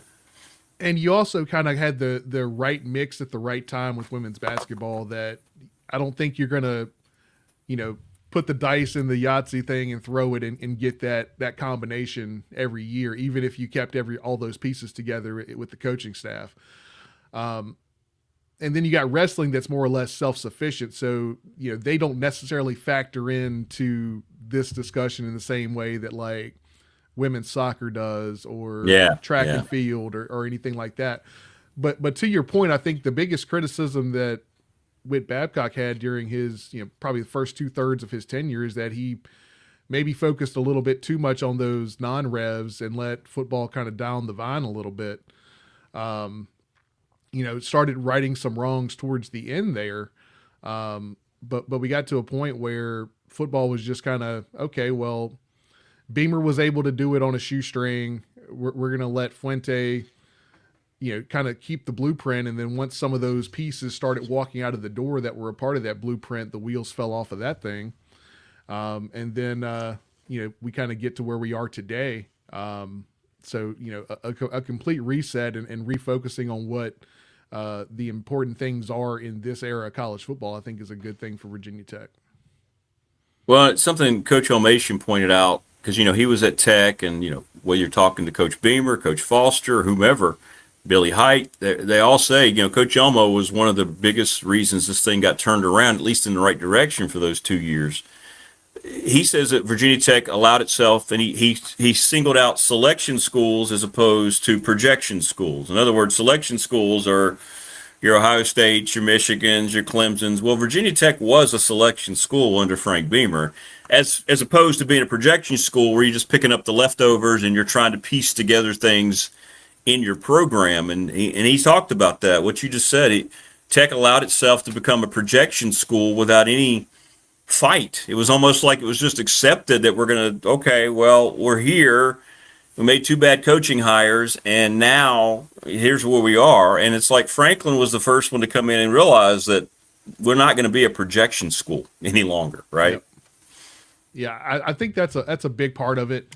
And I mean, you got to have somebody that has the motion that Franklin does to kind of bring things back a little bit, because I don't think we're at a point right now where you can do this thing slow anymore. I think Virginia Tech, right, in particular, can't do this thing where we've got, we'll win 4 games this year, and then we'll maybe stack a couple extra recruits next year and maybe get 5 or 6, and then get to maybe 7, yep. And because you don't know necessarily where you're going to top off at and how long it's going to take to get there, and you got an impatient fan base, you got a changing college football landscape. There's a lot of things that are still moving while you're doing this slow incremental build. You needed something that was kind of more revolutionary than it was evolutionary to get Virginia Tech back where it needs to be. See, that's a great point. And because I haven't talked to one Tech fan that will take any less than 7 wins. Because of the anticipation, because of the PR for Franklin, and because of the momentum with the new players, anything less than that is, whether it's fair or not, if they're 6-6, people are going to go, wow, that didn't really do that. It wasn't much of a ripple. You're right. It can't be like, well, look, that's 3 more wins than the previous year. That's not going to cut it anymore, because everything's been expedited in college athletics where success, money goes hand in hand, and we got to win the arms race. And you can't do that if you're just kind of improving in increments, it seems. That's a great point. It's a great point. Yeah, I think, Franklin definitely set this thing up where this year is, for lack of a better word, is still going to be a kind of a transition year, I believe. It is. It is. Whether who knows where that ceiling and floor are. I think we're going to see that as we get further in the fall camp, see how the depth charts settling in. It sounds like from the things I've heard that they feel actually a lot better about their offensive line than I think a lot of people are giving credit for, and that's. I hope so. That's probably the weak point on the offense. I think they're still trying to figure out who kind of their 4, 5, and 6 wide receivers are going to be, and I think camp's going to give us a good opportunity to let that shake out. But I think this is going to be a much improved football team from a depth and a fundamental standpoint. I just don't know where that ceiling is going to be. I feel like at the floor it's going to be a bowl team, but where's the ceiling going to be? Could it be? Is it 7? Is it 9? I don't know. I think the schedule isn't bad. You got ESPN and FPI saying that Clemson, Miami, and SMU are the only losses on the schedule based on FPI, but who the hell knows what's going to actually shake out with this thing, because we haven't really seen this team play any games yet. We've seen a spring game where you looked at the pieces and you're like, okay, well, I feel better about this even without all of them in place due to injury and stuff like that. But spring games don't matter at this point. We got to see what this team looks like against real competition. So I'm excited to see more out of camp and kind of see how the roster's shaking out. And Wayne makes a great point. JMU, first team in the Commonwealth in the playoff. That'll never change. And UVA in the ACC title game. He says he can't have that in Tech's backyard if you want Tech to be the alpha male again. And that's exactly right. Absolutely. Because we talk about Virginia Tech being the flagship football team in the state, and that hasn't been the case on the field for a good while. You really can look back to probably 2019 was the last time you felt like Virginia Tech was maybe the best football team in the Commonwealth. And even then, you started the season in a way that was absolutely atrocious. And, you kind of got Hendon Hooker in there and turned things around in the back half. But, you still walk away with a season that you don't feel great about because of the way it ended. Yeah, that's right. That's right. I don't know if I've asked you, are you of the mind that, because I kind of am, I know it's an easy answer for Tech fan to say no, but it's been that way for a long time, Do we need UVA to start being consistently better? So you have like it was when George Welsh and Frank Beamer were going head to head. That brings a sense of excitement toward the Commonwealth with the power football schools. It was just Tech beating the crap out of them, and Tech, even when they were mediocre to bad, still beating the crap out of them, and UVA was down here. Is it good to see UVA start to give a little resistance as they did last year, to see that be more consistent? That might, in a lot of ways, help Tech continue to build with more aggressively, because all of a sudden they look and see, okay, well, now Virginia seems to have it going again. Or is it better in your mind that UVA continues to be a doormat? I think a good UVA is a good thing for Virginia Tech, and it's twofold. I do too. Number one, it raises the profile of what we're doing in the state regardless, right? That's the big one. But the other one is that as we're standing right now, the way UVA is approaching roster building is completely different than the way that James Franklin is approaching roster building. So there's not as much competition for the players themselves between the two schools, but you can still get that raising the level of play between the two. So, they're not going to eat off of our plate from a player standpoint necessarily, but it's still something that we can use as a measuring stick and a benchmark to see how we're improving throughout this process. Because before it was like, okay, well, you only won 6 games, but you beat UVA, you should be happy. And sometimes, and that was the sentiment, I think, among some. I mean, I'm not going to point this out necessarily, but a lot of older alumni, like pre-Beamer Day alumni, were okay with that. Yeah, right. And I think, and also some of the folks that had never really seen, what a really good Virginia Tech looks like, thinking more of the younger generation. For some of them, that was okay. But I think when we look at people that lived through Beamer, I mean, we know what this can look like when it's done the right way. And the right way doesn't necessarily have to be the Beamer way, but we know what it looks like when it's done the right way. Right. Yeah. And I think we just want to get back to where we're consistently in the discussion for those ACC championships every year. We're playing meaningful games in November. And every 2 to 3 years, let's make it to the ACC title game and give that thing a go and hopefully win one of them.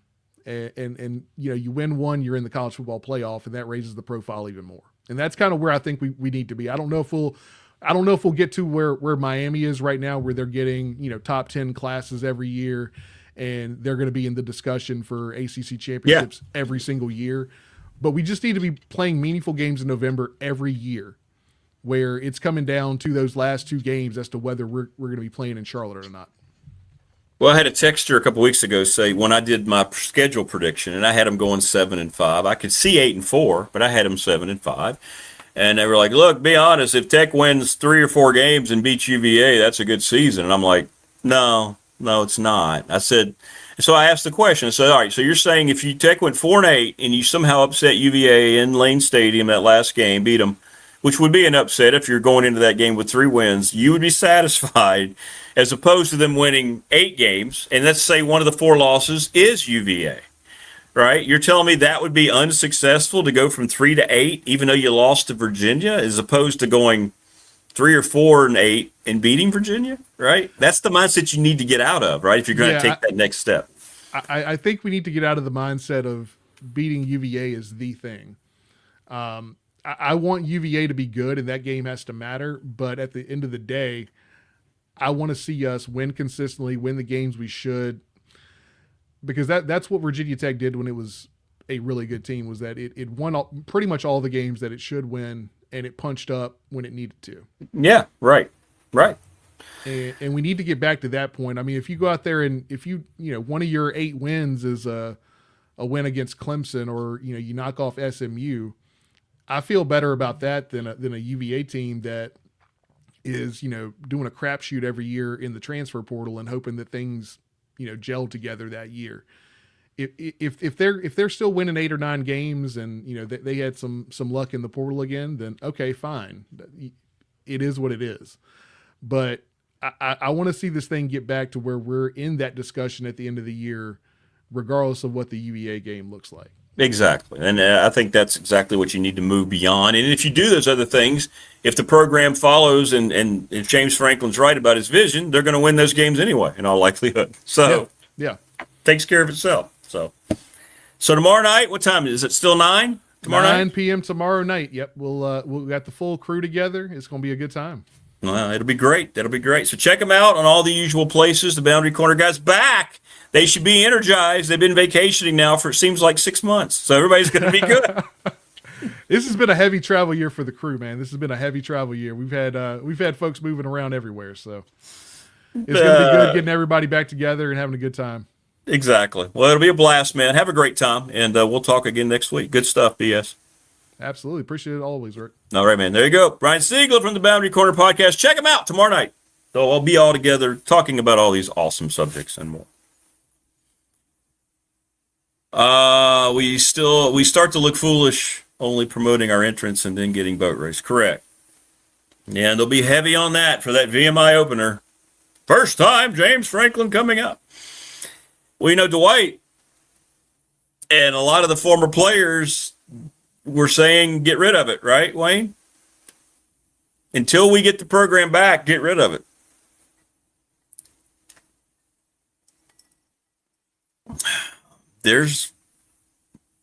That's a valid thing, especially coming from guys who helped build the program.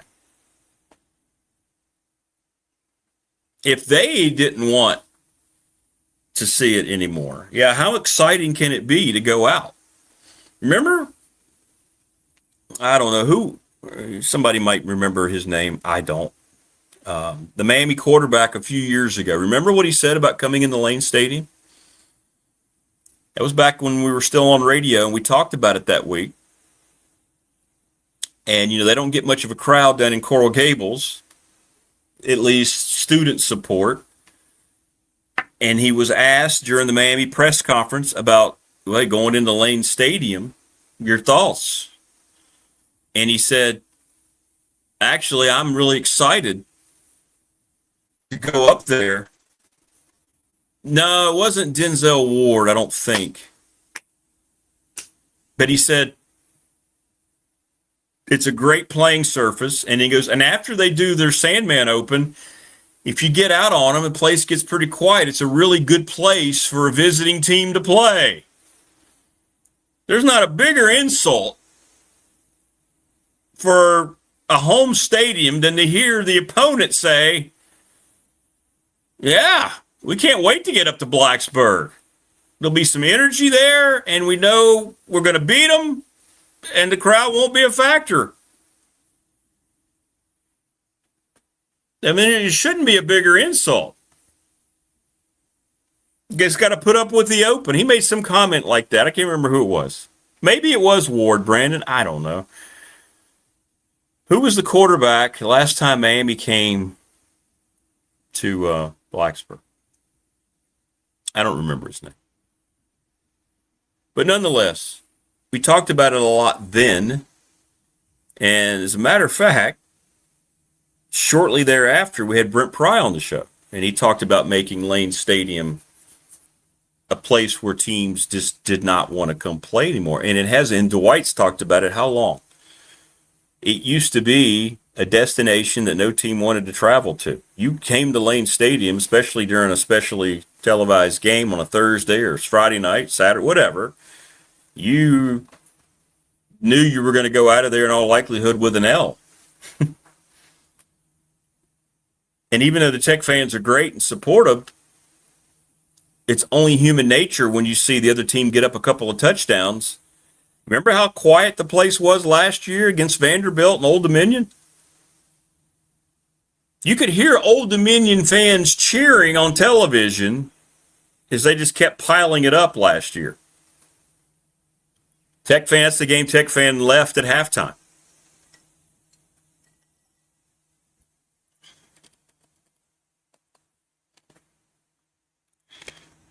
So that needs to come back. You don't want to ever hear opposing quarterbacks saying you can't wait to play in Lane Stadium. That should never happen. You think teams ever going to say, yeah, we can't wait to go to the Horseshoe? We can't wait to go play the Buckeyes in the Horseshoe. We can't wait to make a trip down to Athens. We love playing between the hedges. Can't wait to go to Tuscaloosa. No.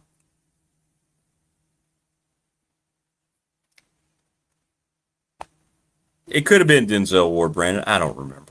You might be right. You might be right. Where's Frankie? The Frankie, where are you, Hurricane guy? Thanks to Lawson's Mobile Home Supply, 300 North Franklin Street in Christiansburg. Give James a call, 540-381-8011. Manufactured parts from your home. The NRV Super Bowl, 540-382-5525. Call about joining a league. They're forming now. Men's, women's, mixed leagues. They're going to have kids leagues. It's awesome. Community supportive and supportive of this program. We had a great time at the Bash. People still talking about the Bash. Sundown Electric, that's the Smith Brothers down in Elliston. We're going to get the T-shirt availability to you because I know people were asking. It is a cool logo. Sundown Electric, one of the best reputations of any business in our area. See, this is what people want on their shirt. Look at this thing. How cool is that? You got the big sun. You got the two work buildings. That's nice. Very nice. ReadySetFund.com, BobChrist11 at Gmail. Read up on the Ready Set Fund, a series of text messages so you or your organization can raise money very quickly in the span of a week. Just talk to the Floyd County Girls softball team. Professional Door Incorporated, residential commercial garage doors. They've been doing it for 40 years, 674-0008. And I hope people took advantage of their 40-year month celebration in July and scheduled your preventative maintenance for $40 off. The exclusive banking partner of yours truly and this program, National Bank, member FDIC. Thanks to Larry Ramsey.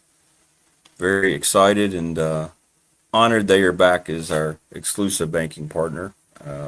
Nothing but good experiences all the way around from National Bank.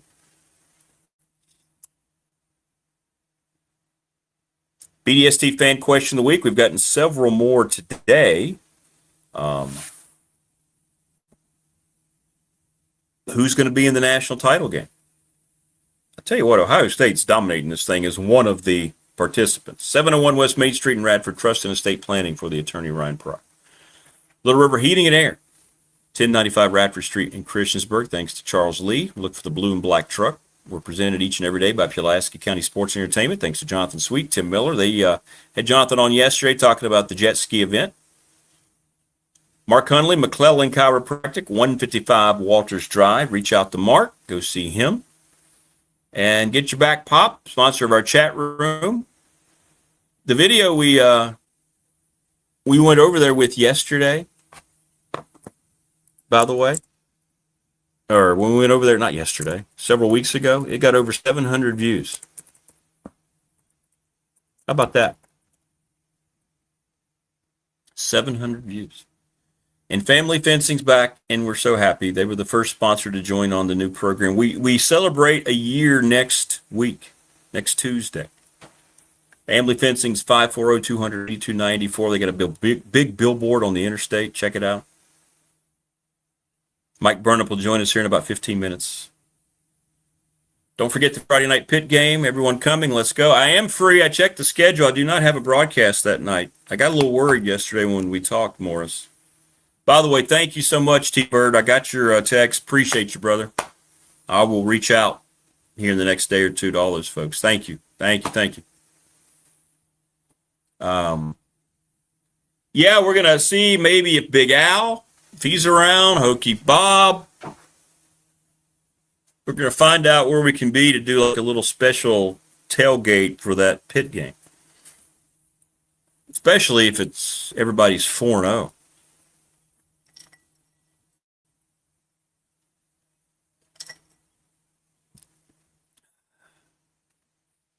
Yes, we will. Jimmy, we will. I believe we're having Big Dog Pop on Thursday. As of now, sure. I appreciate people asking. That's good. Get that a lot now. Are you going to give a spoiler-free critique of Spider-Man, or a spoiler included Spider-Man? Yeah, people want it. I'll put up a spoiler alert. The more I've walked away from the movie, the less I like it.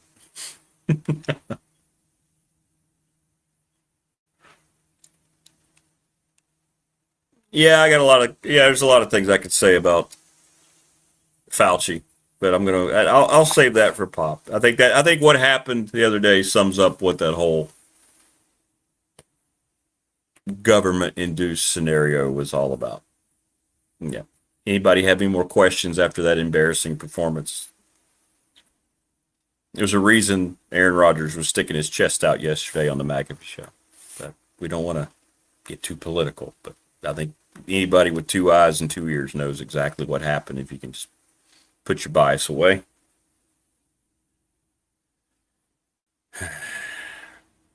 The great human experiment. And you know what? It'll happen again. They'll try anyway. They will try. They will try. Yeah, that was last Tuesday. It's the second person. Yeah, people thought it was tomorrow. No, it was last Tuesday that Phil Steele was on the program. Last Tuesday. You can go back and find it in the archives of the show on the channel, on the BDST channel. Many people now, by the way, predicting that Tony Romo is going to lose his job at CBS after his DUI arrest. Andrew Marchand is somebody that I follow. Writes for The Athletic, which is not the greatest publication, but they fired Andy Bitter, for God's sakes. He has a 10-year, $180 million deal, which is just ridiculous that anybody on TV is making that kind of money. But there are a lot of people now that are saying they believe the winds are blowing to where CBS is going to not bring him back. I don't know, Jim. Jim.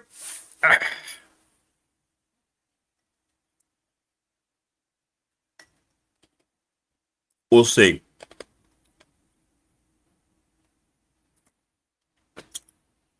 Might have to roll up my 96 Cherokee XJ I'm buying tomorrow for the tailgate. Oh, heck yeah, Jason.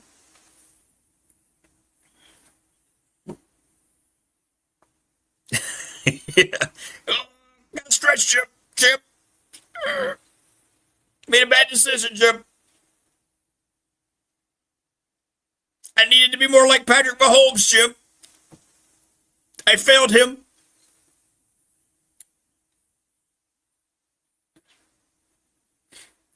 And you know, there was a short that came out about my take on Romo, and I had people saying, it's not that big a deal. It's not, what are you talking about? He wasn't drunk. Well, he was quite drunk. And it is a big deal because now his employer's thinking about firing him. Just like all the Dodger fans who attacked me yesterday.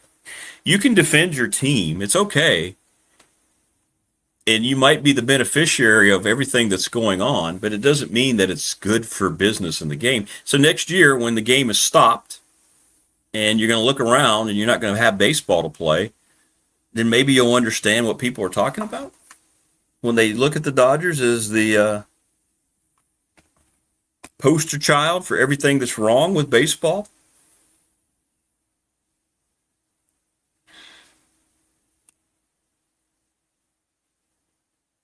Right? Am I right?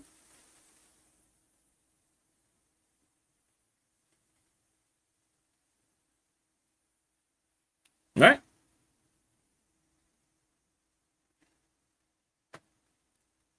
Yep. Yep. Oh, another Dodger fan saying that I don't know what I'm talking about. Yeah. Yeah. None of that's true, but okay. That's funny. Any event. So we'll keep an eye on the Romo situation. I think he's a good dude.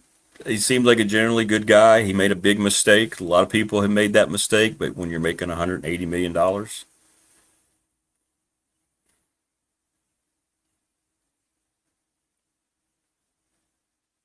Well, yeah, they are. I guess that's a good way to look at it, Jason. So Rob Manfred is Darth Vader or the Emperor, and the Dodgers are the stormtroopers, the dudes, the captains running the ship and stuff. That Darth Vader, I don't know who Darth Vader would be.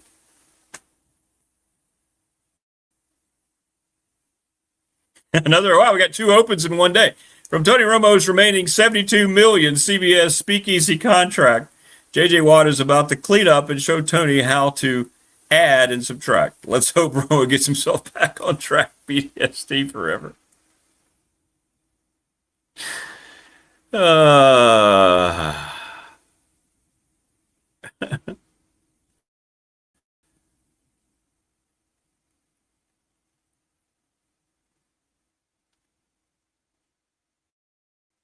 But yeah, it's going to be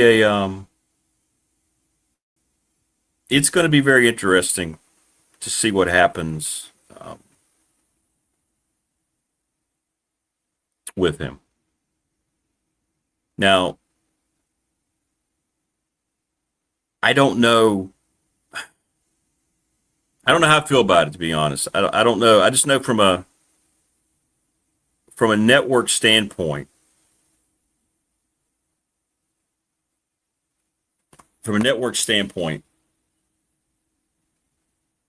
I understand why it's difficult for them to think they can go on with it. I really do. Yeah, I know. Dodgers fan doesn't want to talk about that, Ryan Pry, the attorney. Who, by the way, will be back with his fan question of the week for year 2.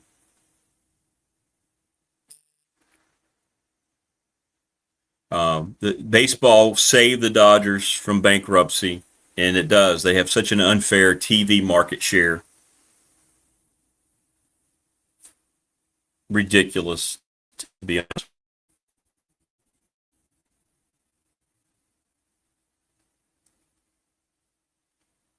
Yeah.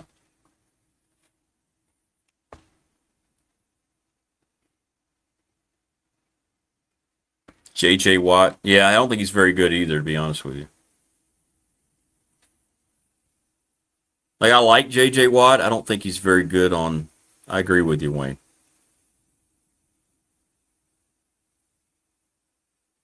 Yeah.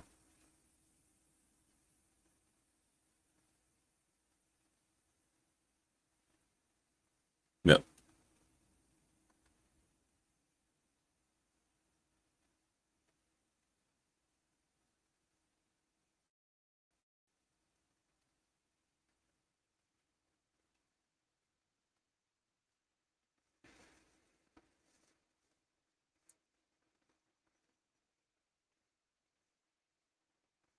All right.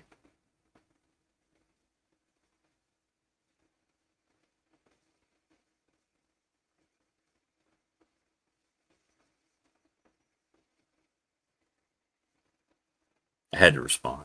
I just had to respond. Sorry. I had to respond. Mike Berger's going to join us here coming up.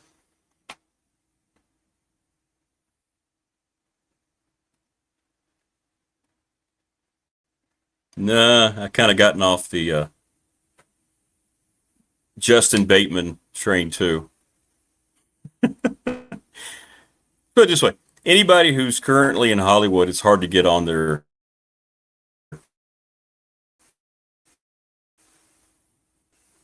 love telling half the country how much they hate them.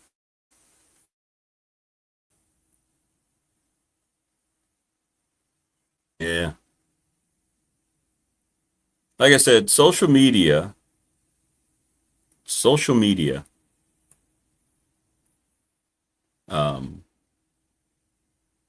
has spoiled, I think, the mystery that used to be around actors and people like that from their fans, things we didn't know about from other people.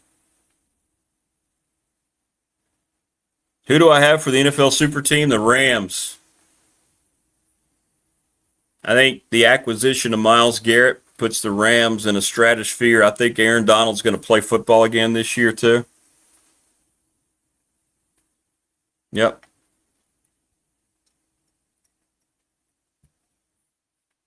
Yeah, I just want actors to shut the hell up. I want all those people that don't live in the real world. We don't care about your opinion about anything. You don't understand anything about the world. Musicians, actors, athletes, just you have a right for your opinion, but don't expect your business to continue to be flourishing when you tell half the people of this country you don't care about them. How is that good for business for anyone? That's what the problem with ESPN. They basically have told you they don't do anything for over half the population. So how is that a good model for any business to go out and say, you disagree with me politically, we don't care whether or not you like what we do, we're going to keep doing it. How does that make any sense? Why has Hollywood struggled? Now, the brand of Spider-Man's too big for it to be held down, right? You had a bunch of activists take over as writers instead of people actually trying to entertain. And it's what's happening with our sports leagues, too. It's what has gotten involved, the NFL, the NBA, they've gotten so involved in politics, one-sided politics. People notice, people have two eyes and two ears. Why do you think the WNBA is mired where it's mired right now? After that embarrassing weekend that they had with the messaging it was trying to get across. Just stop. Can we just stop? Can we just entertain? Does anyone care what any actor's politics are? Believe whatever you want, follow, vote for whoever the hell you want, but we don't have to get involved in it, right? Right? We don't have to. Yeah. Just act, show up and act. Go play your games. Get on stage and sing your songs. Who do you think that you're entertaining with all these comments? Social media has brought that out of people. It has. You can't hide anymore. Or they choose not to hide anymore. But it is what it is. And that's where we are with all this. That's where we are with all of this. But anyway, so I got the Rams right now as my super team. Jason. Right now, anyway. Oh. Let me see. We had Mike. Mike, you with us? There we go. Can you hear me okay? Yeah. Hey, what's going on, man? Not much. How about you, Rick? Good to see you, man. Good to see you. Good to see you. Good to Hey, see you too. Hey, it's practice. We're practicing football, Mike. That's what's great. I know it's coming fast now. They're checking in today, and first practice will be tomorrow. And yeah, everybody's kind of excited and lit up and jacked up about it. Coach Franklin had a Zoom call last night with all the ex-players, Letterman and whatnot. And gosh, you talk about well attended. There were guys on there from the 60s, 70s, and on up to the 2000s. And he was great. He made everybody happy at the end, Rick, because he said, you know, for the longest time, he said, you guys haven't had access to the sideline.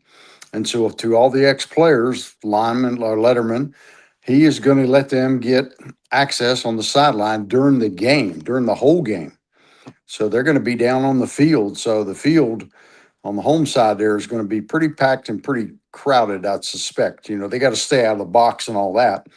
But he's given access. Yeah, he's given access to all the ex-players to come down there and be part of it. He said, you guys were the foundation of this team, and it's your team, and I want you to be down there and help our guys out and all that kind of stuff. And, boy, the guys just cheered all over because I guess it had been somewhat limited in the past if you could get down there at all. And, I know. Yeah, and it is tight. I'll say this, that sideline is not huge. It's not like a lot of places where you have a lot of room because that thing is tight. They built that stadium with that in mind to keep them right on top of the fans. And so there's not a lot of room, but boy, it's going to be even more crowded, and that's going to be fun to watch, see those guys come back and be seen on the sideline. Yeah, and I know every other program does that. I don't know why Tech at some point didn't allow that anymore, right? I said programs have always done that with their former players, and it became an issue. I don't know why. I know Brent Price started to change that around though himself, right? He did that. He did. I know he had those Zoom calls too, talking about that. So he did, and he limited it to so many players just because of the logistics of having everybody down there. I mean, you know what it's like down there, Rick, on right before the game. You know, you got Enter Sandman, you got the line, you got the band, you got the people, you got the recruits, you got. I mean, it's incredible how many people are down there, and now you're going to add this group to it. So, yeah, they're going to stay out of the way. He was kind of funny about it. He said, "Now, you guys back in the '60s and '70s, says I'm not sure if you could score a touchdown anymore, so you better be careful on that sideline and make sure you got some of them young guys in front of you to protect you, because sometimes it gets a little bit out of control when these guys running routes and go out of bounds and that sort of thing." He says, "Make sure you're safe and protected." So he was kind of funny about that, making jokes about. I don't know how much eligibility you got left, but don't ruin it on the sideline. Well, you're going to be watching practice this week, and I always like to ask you, Mike, what do you look for? I mean, what's kind of the things you go in there, understanding it's just kind of getting started again, guys are getting acclimated to getting out there, and eventually you'll be some contact, but what kind of things do you look for this week as things get started? Just kind of the energy around the program, and maybe who emerged as some of the leaders during winter workouts and all that sort of stuff after spring practice, what's happened all summer, you know, who are the guys that kind of took that step forward, you know, changed their bodies around, look better. And, you know, just kind of that part of it. And then maybe see who's maybe making plays. You know, there's no pads for the first few days, just maybe shoulder pads or whatever. So they're not in full gear for a few days just because of rules. So it's only going to be so much contact, but you want to see, you know, who's out there making plays, who might make the great catch in a crowd, or who might close in, or who might get a sack, that kind of stuff. Just more so the energy and the leadership of what's going on out there, because it'll be fast paced. There's no doubt based on what Coach Franklin did in the spring. Yeah, it will be. It'll be very fast paced, and I got a feeling that, and I talked about this earlier. You get the PR side of Franklin a lot, but now I think he's going to become a lot more stoic, because you know, last time I was with him, you know, it's been a while back, but he wasn't happy with the football team. He didn't like it. He was telling the people in the chamber, the people who came, they were like, "No, don't expect us. We're not happy. You're not going to come out and see a finished product. We got to get a lot better." I feel like that mode is going to get turned on, even though it's just starting. Maybe a sense of urgency to kind of get that looking the way he needs it to look before the opener. Oh, that's exactly it, because he said, he told all those guys last night, he said, we're still in the honeymoon phase. You know, we're undefeated. We got the excitement. I got the fan base all generated and cranked up and all that sort of stuff, but we got to go perform on the field. And he said, you know, if you don't think VMI is a big game, he said, lose to VMI and see how big it was. So you don't want to take any chances to get off on the wrong foot. So he'll have those guys. I think he'll have them ready to play, and the chip on their shoulders is pretty big. Yeah, that kind of was sideline things for a little while, wasn't it? If that unlikely result were to happen on opening night. Yeah, that air would go out fast, wouldn't it? Thanks to Louise Baker, the Louise Baker team, Long and Foster Realtors, 540-320-0382. Tight ends are going to be good. I think that's one of the things that we're going to be very happy to see as the season goes on. I think the quarterback's going to be good. You hear good things about the offensive line, Mike, but I got to be honest, I want to see it. I want to see 5 guys. I don't want to hear about 10 or 12 depth guys. I want to see 5 guys that's going to go out there every Saturday and get the job done. It's been a while, hasn't it, since Tech's had that consistency across the line? Yeah, because of a lot of different reasons, injuries, guys coming in and out, transfer portal, all that sort of stuff. Not a lot of continuity, and that's where it all starts up front. And he told those guys last night again, you know, it's all down to the offensive line, defensive line. You got to be able to protect your quarterback. You got to be able to open up holes for the running backs. He said, I like our depth at quarterback. I like it at running back, and I like it at tight end. He said, now wide receiver, you know, we got some question marks. We got a couple guys that can play. For sure, but he said those other guys are going to have to step up and give us some depth at wide receiver. We're not sure just yet who they are. And then on defense, the same thing. He said he really was happy with the defensive tackles, defensive ends.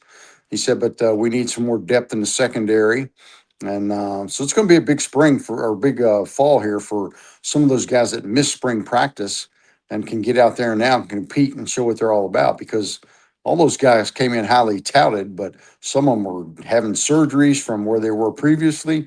Some of them on the team last year with Brent Pry had surgeries, missed spring. And so we'll see those guys get out there and compete now. And that should make it more interesting.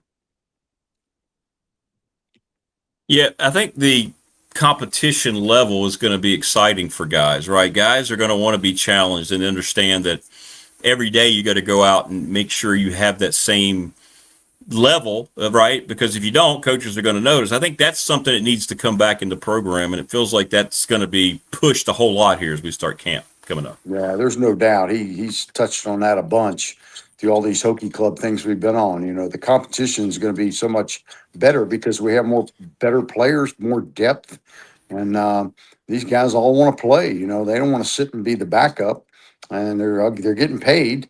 And you know, the ones that you're going to want to keep, you know, they're going to go out there and compete their fannies off just to try to get to playing time and make a difference. And so, yeah, I think it's going to be very competitive, and I don't think you want to get in a fight, because if you do, you're going to be sitting there running around the field the rest of the practice. Yeah. He is a stickler for penalties, discipline, making stupid mistakes, and that sort of thing. So I think the competition will be good, and I think it'll be clean and upbeat, and be rock and roll time. I know they're excited about it. I saw two guys Sunday. I was in church Sunday, and I saw Benji Gosnell was there and Troy Hune. And Benji said, I'm in the best shape of my life. He said, we're great. We're ready to go. And Troy Hune, he was that quarterback that came in from California. He's excited about the opportunity to compete. And I think in the big picture, they probably want to redshirt him if they could, just to have that quarterback room kind of locked and stocked. But, you know, it's so hard nowadays because some of these kids, you know, want to play right away, and they're not patient. They see money, big money offered in other areas. And, you know, that's going to be a real hard part for James Franklin moving forward. Yeah, I'm with you on that. I think there's one thing to have this idea of how you want it to look, but then there's the reality of the current structure. Guys don't want a red shirt more. I don't want to do that. I'm going to go somewhere else and make my money and get a chance. That's going to be a challenge to try to piece the roster together the way he envisions it, isn't it? It really is. Yeah, it will. But, you know, if they get this 5-for-5 rule passed, that'll help in terms of transferring and all that sort of stuff. So, you know, it looks like that thing's gained a lot of traction. I think it will pass. Of course, that situation with the kids that played in 2022, that's going to be interesting. It's like you're going to see Thomas Castellanos, the quarterback at Boston College that went to Florida State, back in the lineup somewhere somehow. I know. So what do? You have your roster, and all of a sudden he gets put back. You have to take him back. What do? Cut some guy that you've brought in? It's just chaos, isn't it? It's just chaos. Yeah, it depends upon how much depth you have. I mean, there's a guy that would know the offense right at those two places for sure. And, you know, if you're not happy or you're not pleased with the quarterback situation, you know, maybe you do bring him back. Of course, I'm sure there'll be more lawsuits. And you might be sitting here thinking, oh, is he going to be declared ineligible right before the season? And we put all this time into him. That could be another issue for sure. But at least seem like they're making headway. Try to find guardrails, get a salary cap, get this thing more equitable, and try to get this thing back on the track, because it's been the Wild West for too long. I know. I want people running it, college athletics, to care about it just remotely as much as the fans do. And the people like us that cover it, we just want it. We want people to show that they actually care about what the whole entity, instead of just worrying about the bottom line. I guess that may never happen, but it's something to kind of show that you want this thing to be done the right way for a change, which it's not right now. So, yeah. Well, it looks like these senators have got it going, and they made big headway with the news from last Friday and all that with the revenue sharing and the retention of $22 million. I think it was in retention and 48.8 cap. So, you know, I think all those things are positive, especially the 5-for-5, and maybe limit some of the transferring and the conference thing. You know, they capped that off at 19 teams or something. So you can only the SEC or whatever, it's got a couple teams that they could add. Maybe it was 18. I forget. It's 18 or 19. But yeah, so the conference, this stuff where you're getting teams jumping conferences, they've made that a little more difficult as well.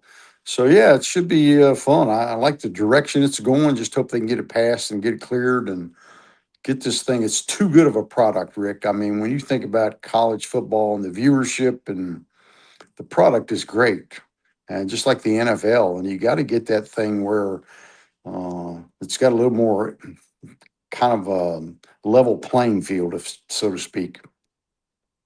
Yeah, to understand the appreciation that it's the second most watched sporting event annually in this country. TV controls it all. Well, college football's number 2. It's going to always outdistance baseball and NBA and hockey. Come on, it is what it is. People are going to watch college football and treat it like the entity that it is, and not just, I don't know. We had our meetings last week, and you hear things that are coming down, and you're just like, it blows you away that there seems to be no self-awareness from the NCAA level on all this. And it doesn't seem to, and the big schools that have the money don't want it to change because they're taking advantage of the system. So yeah, which was good to see that the SEC and the Big Ten obviously kind of came together on that and gave their blessing to some of that stuff. So yeah, I think that was good to see as well. And hopefully they'll get it right and get it fixed, because it's been just insane what's happened the last few years in college football, and the movement and the guys playing till they're 26 years old and being on 4 and 5 schools. I mean, it's just been ridiculous. So hopefully they'll get traded. They'll get it right, hopefully soon. I wonder why there was such a change. It almost makes me be very suspicious that the SEC and the Big Ten were against it. Then all of a sudden in lockstep, they may have found, did they find something in there that's going to benefit them? Because you're right, they came out in joint agreement almost, in unity about, oh, now we think it's a great to Protect Sports Act. I wonder what, I'm looking at that with kind of a, you know? You can imagine how many pages that thing is to go through and siphon out. But apparently they did make some concessions to the concerns of those two conferences, because they are the big dogs that are ruling it all. No offense to Rick Watson's Big Dog Sports Talk. No. They're much bigger. They're much bigger. And they got a few more zeros on the end. Yeah, a few more.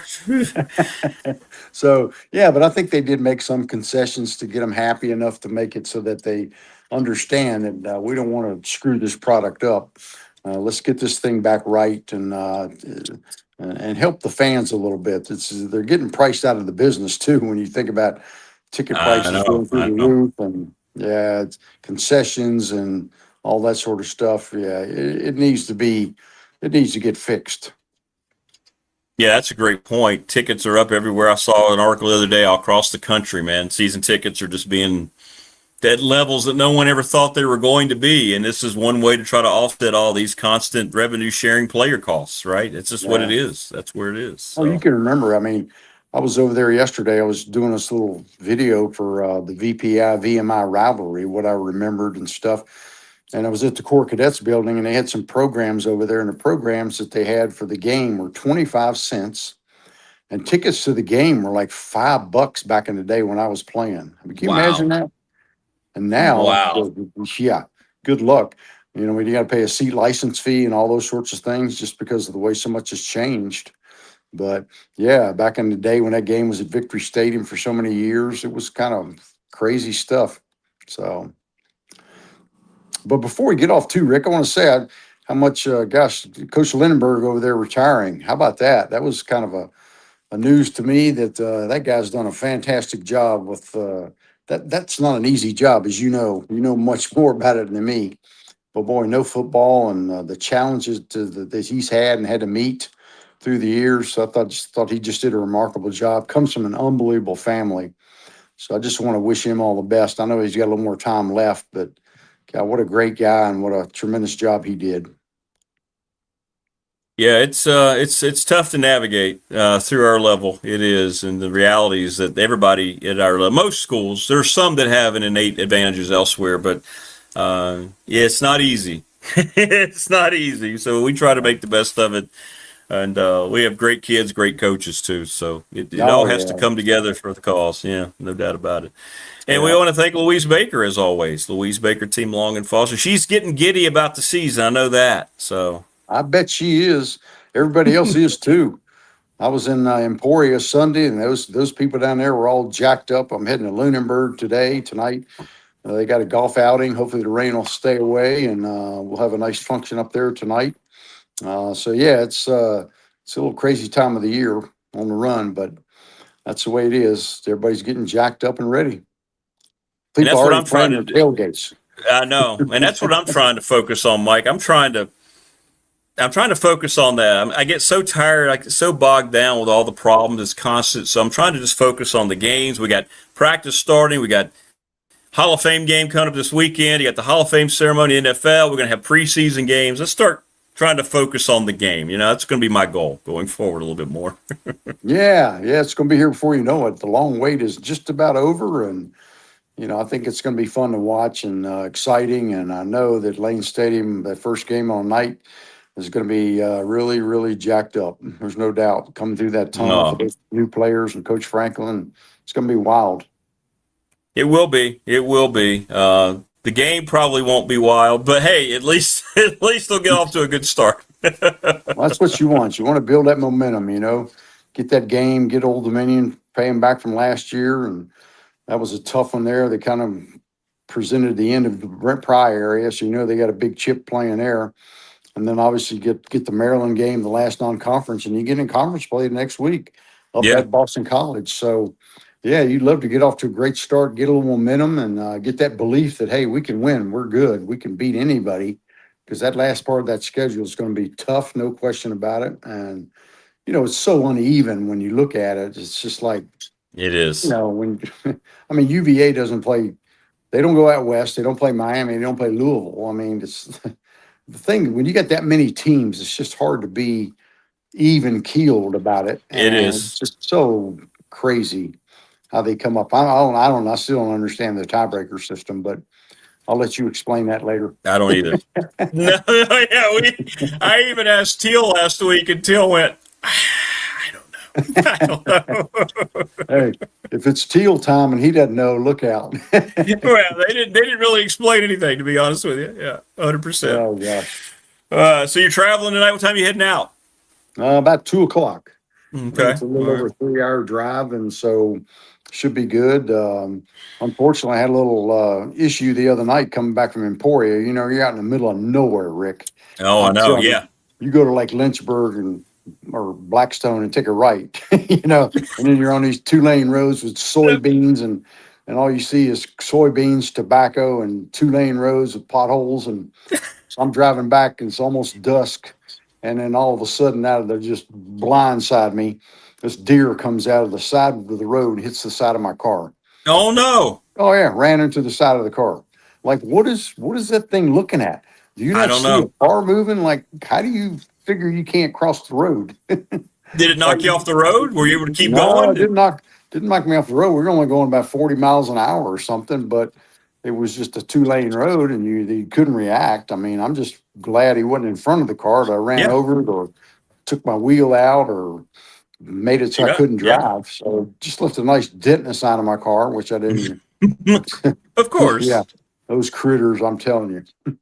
Then I get home and I'm crawling through the neighborhood because I see about 15 of them.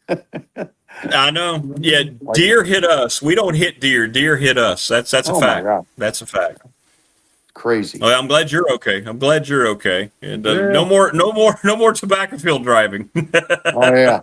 Unless I see some tonight, that'll be it. Well, safe travels, my friend. Good stuff. And then next week we'll have results of practice we can get into. So that'll be great. That'll be great. Sounds good, Rick. You take care, and thanks to Louise, and look forward to seeing her here soon. And we'll see you next week. Yeah, she's excited. All right, brother. Stay safe tonight, man. Have fun. All right, Rick. We'll talk to you later. All right, there you go. Mike Burnip. I hate that he got hit. Yeah. See, he got hit by a deer. He didn't hit a deer. He got hit by a deer. We talked about that. My dad was always talking about that. We grew up on a farm, and about deer, he goes, they're the most intricate, sensitive animals out there. They know everything about their surroundings, the slightest smell. They sense it, yet they have not figured out the highway and why.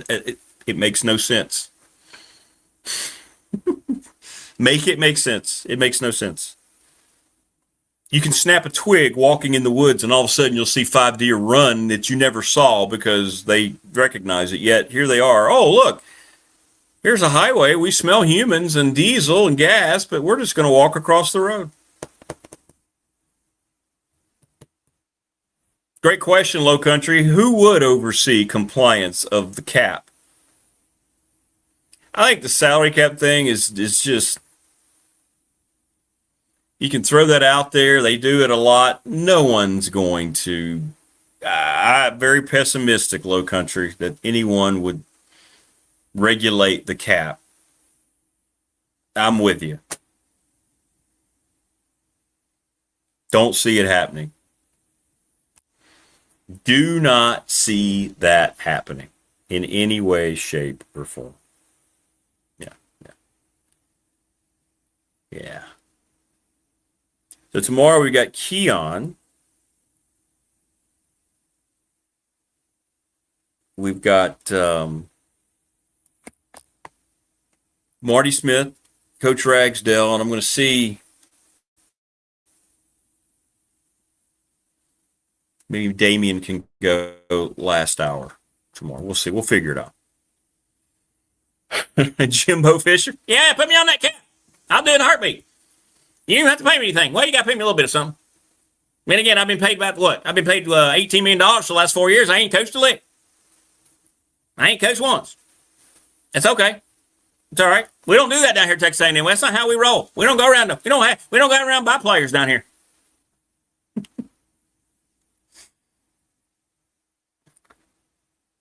Jimbo Fisher, ladies and gentlemen. He actually said that 2 years ago when it came down to the final two uncommitted 5-star defensive players. And then in unison, they announced the next day they were both going to A&M because of what they got paid. I don't care what they said. We just did a good job recruiting. So we do. We just recruit. Texas A&M recruits itself. Yeah, I'm Jimbo Fisher. I don't need money.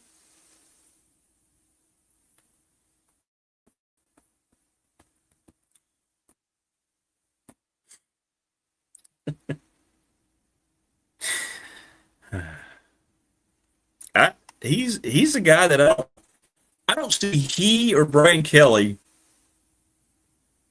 either one, ever getting a Power 4 coaching job again. Am I wrong?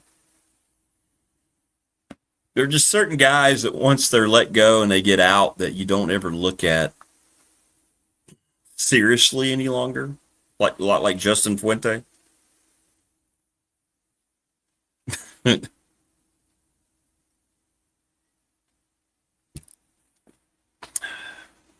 Yeah.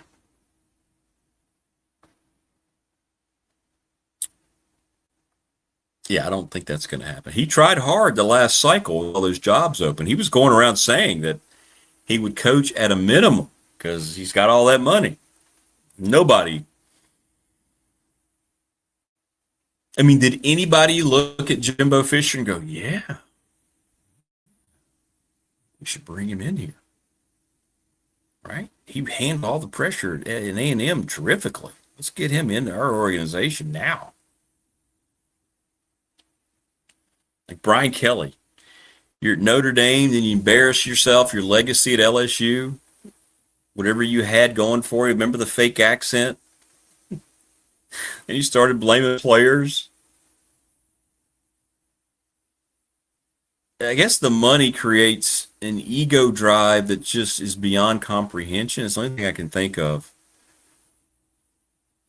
Saw where the new BC coach, basketball coach, actively got their longtime broadcast crew fired. Did you see this crap? Keon sent it to me overnight. The Boston College, because of their new coach, Luke Murray, didn't want anybody tied to the old staff.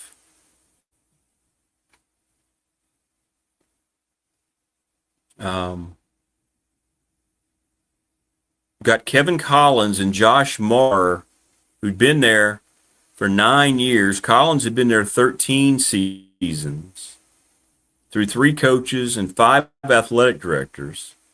And they were told they weren't being retained because of the head basketball coach.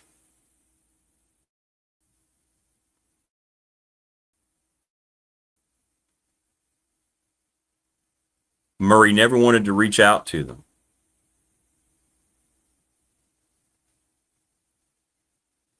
So already you're off to a rocky start.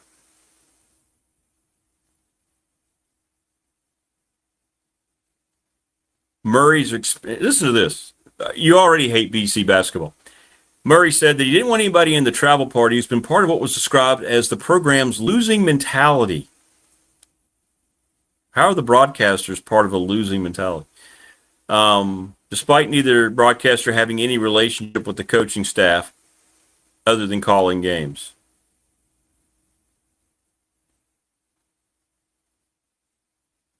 Because Murray wants a fresh coat of paint on the entire program.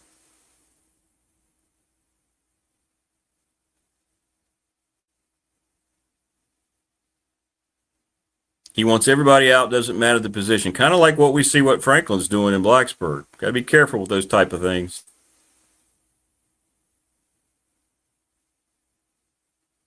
Who would want to go work for that guy? Now, this is where the school could step up, though. The school should not allow the coach to dictate who's calling their games. Am I right? School should not just go, oh, okay, coach. Wow. All right. Anyway, good stuff. Keon and I will talk about that tomorrow. Marty Rags tomorrow. Thanks to the sponsors. Thanks to everybody in chat. Thanks to everybody on the text line. We'll see you on the Hump Day Wednesday edition. Have a great rest of your Tuesday, everybody. Thanks for stopping by. Please, as always, subscribe, like, and share the channel.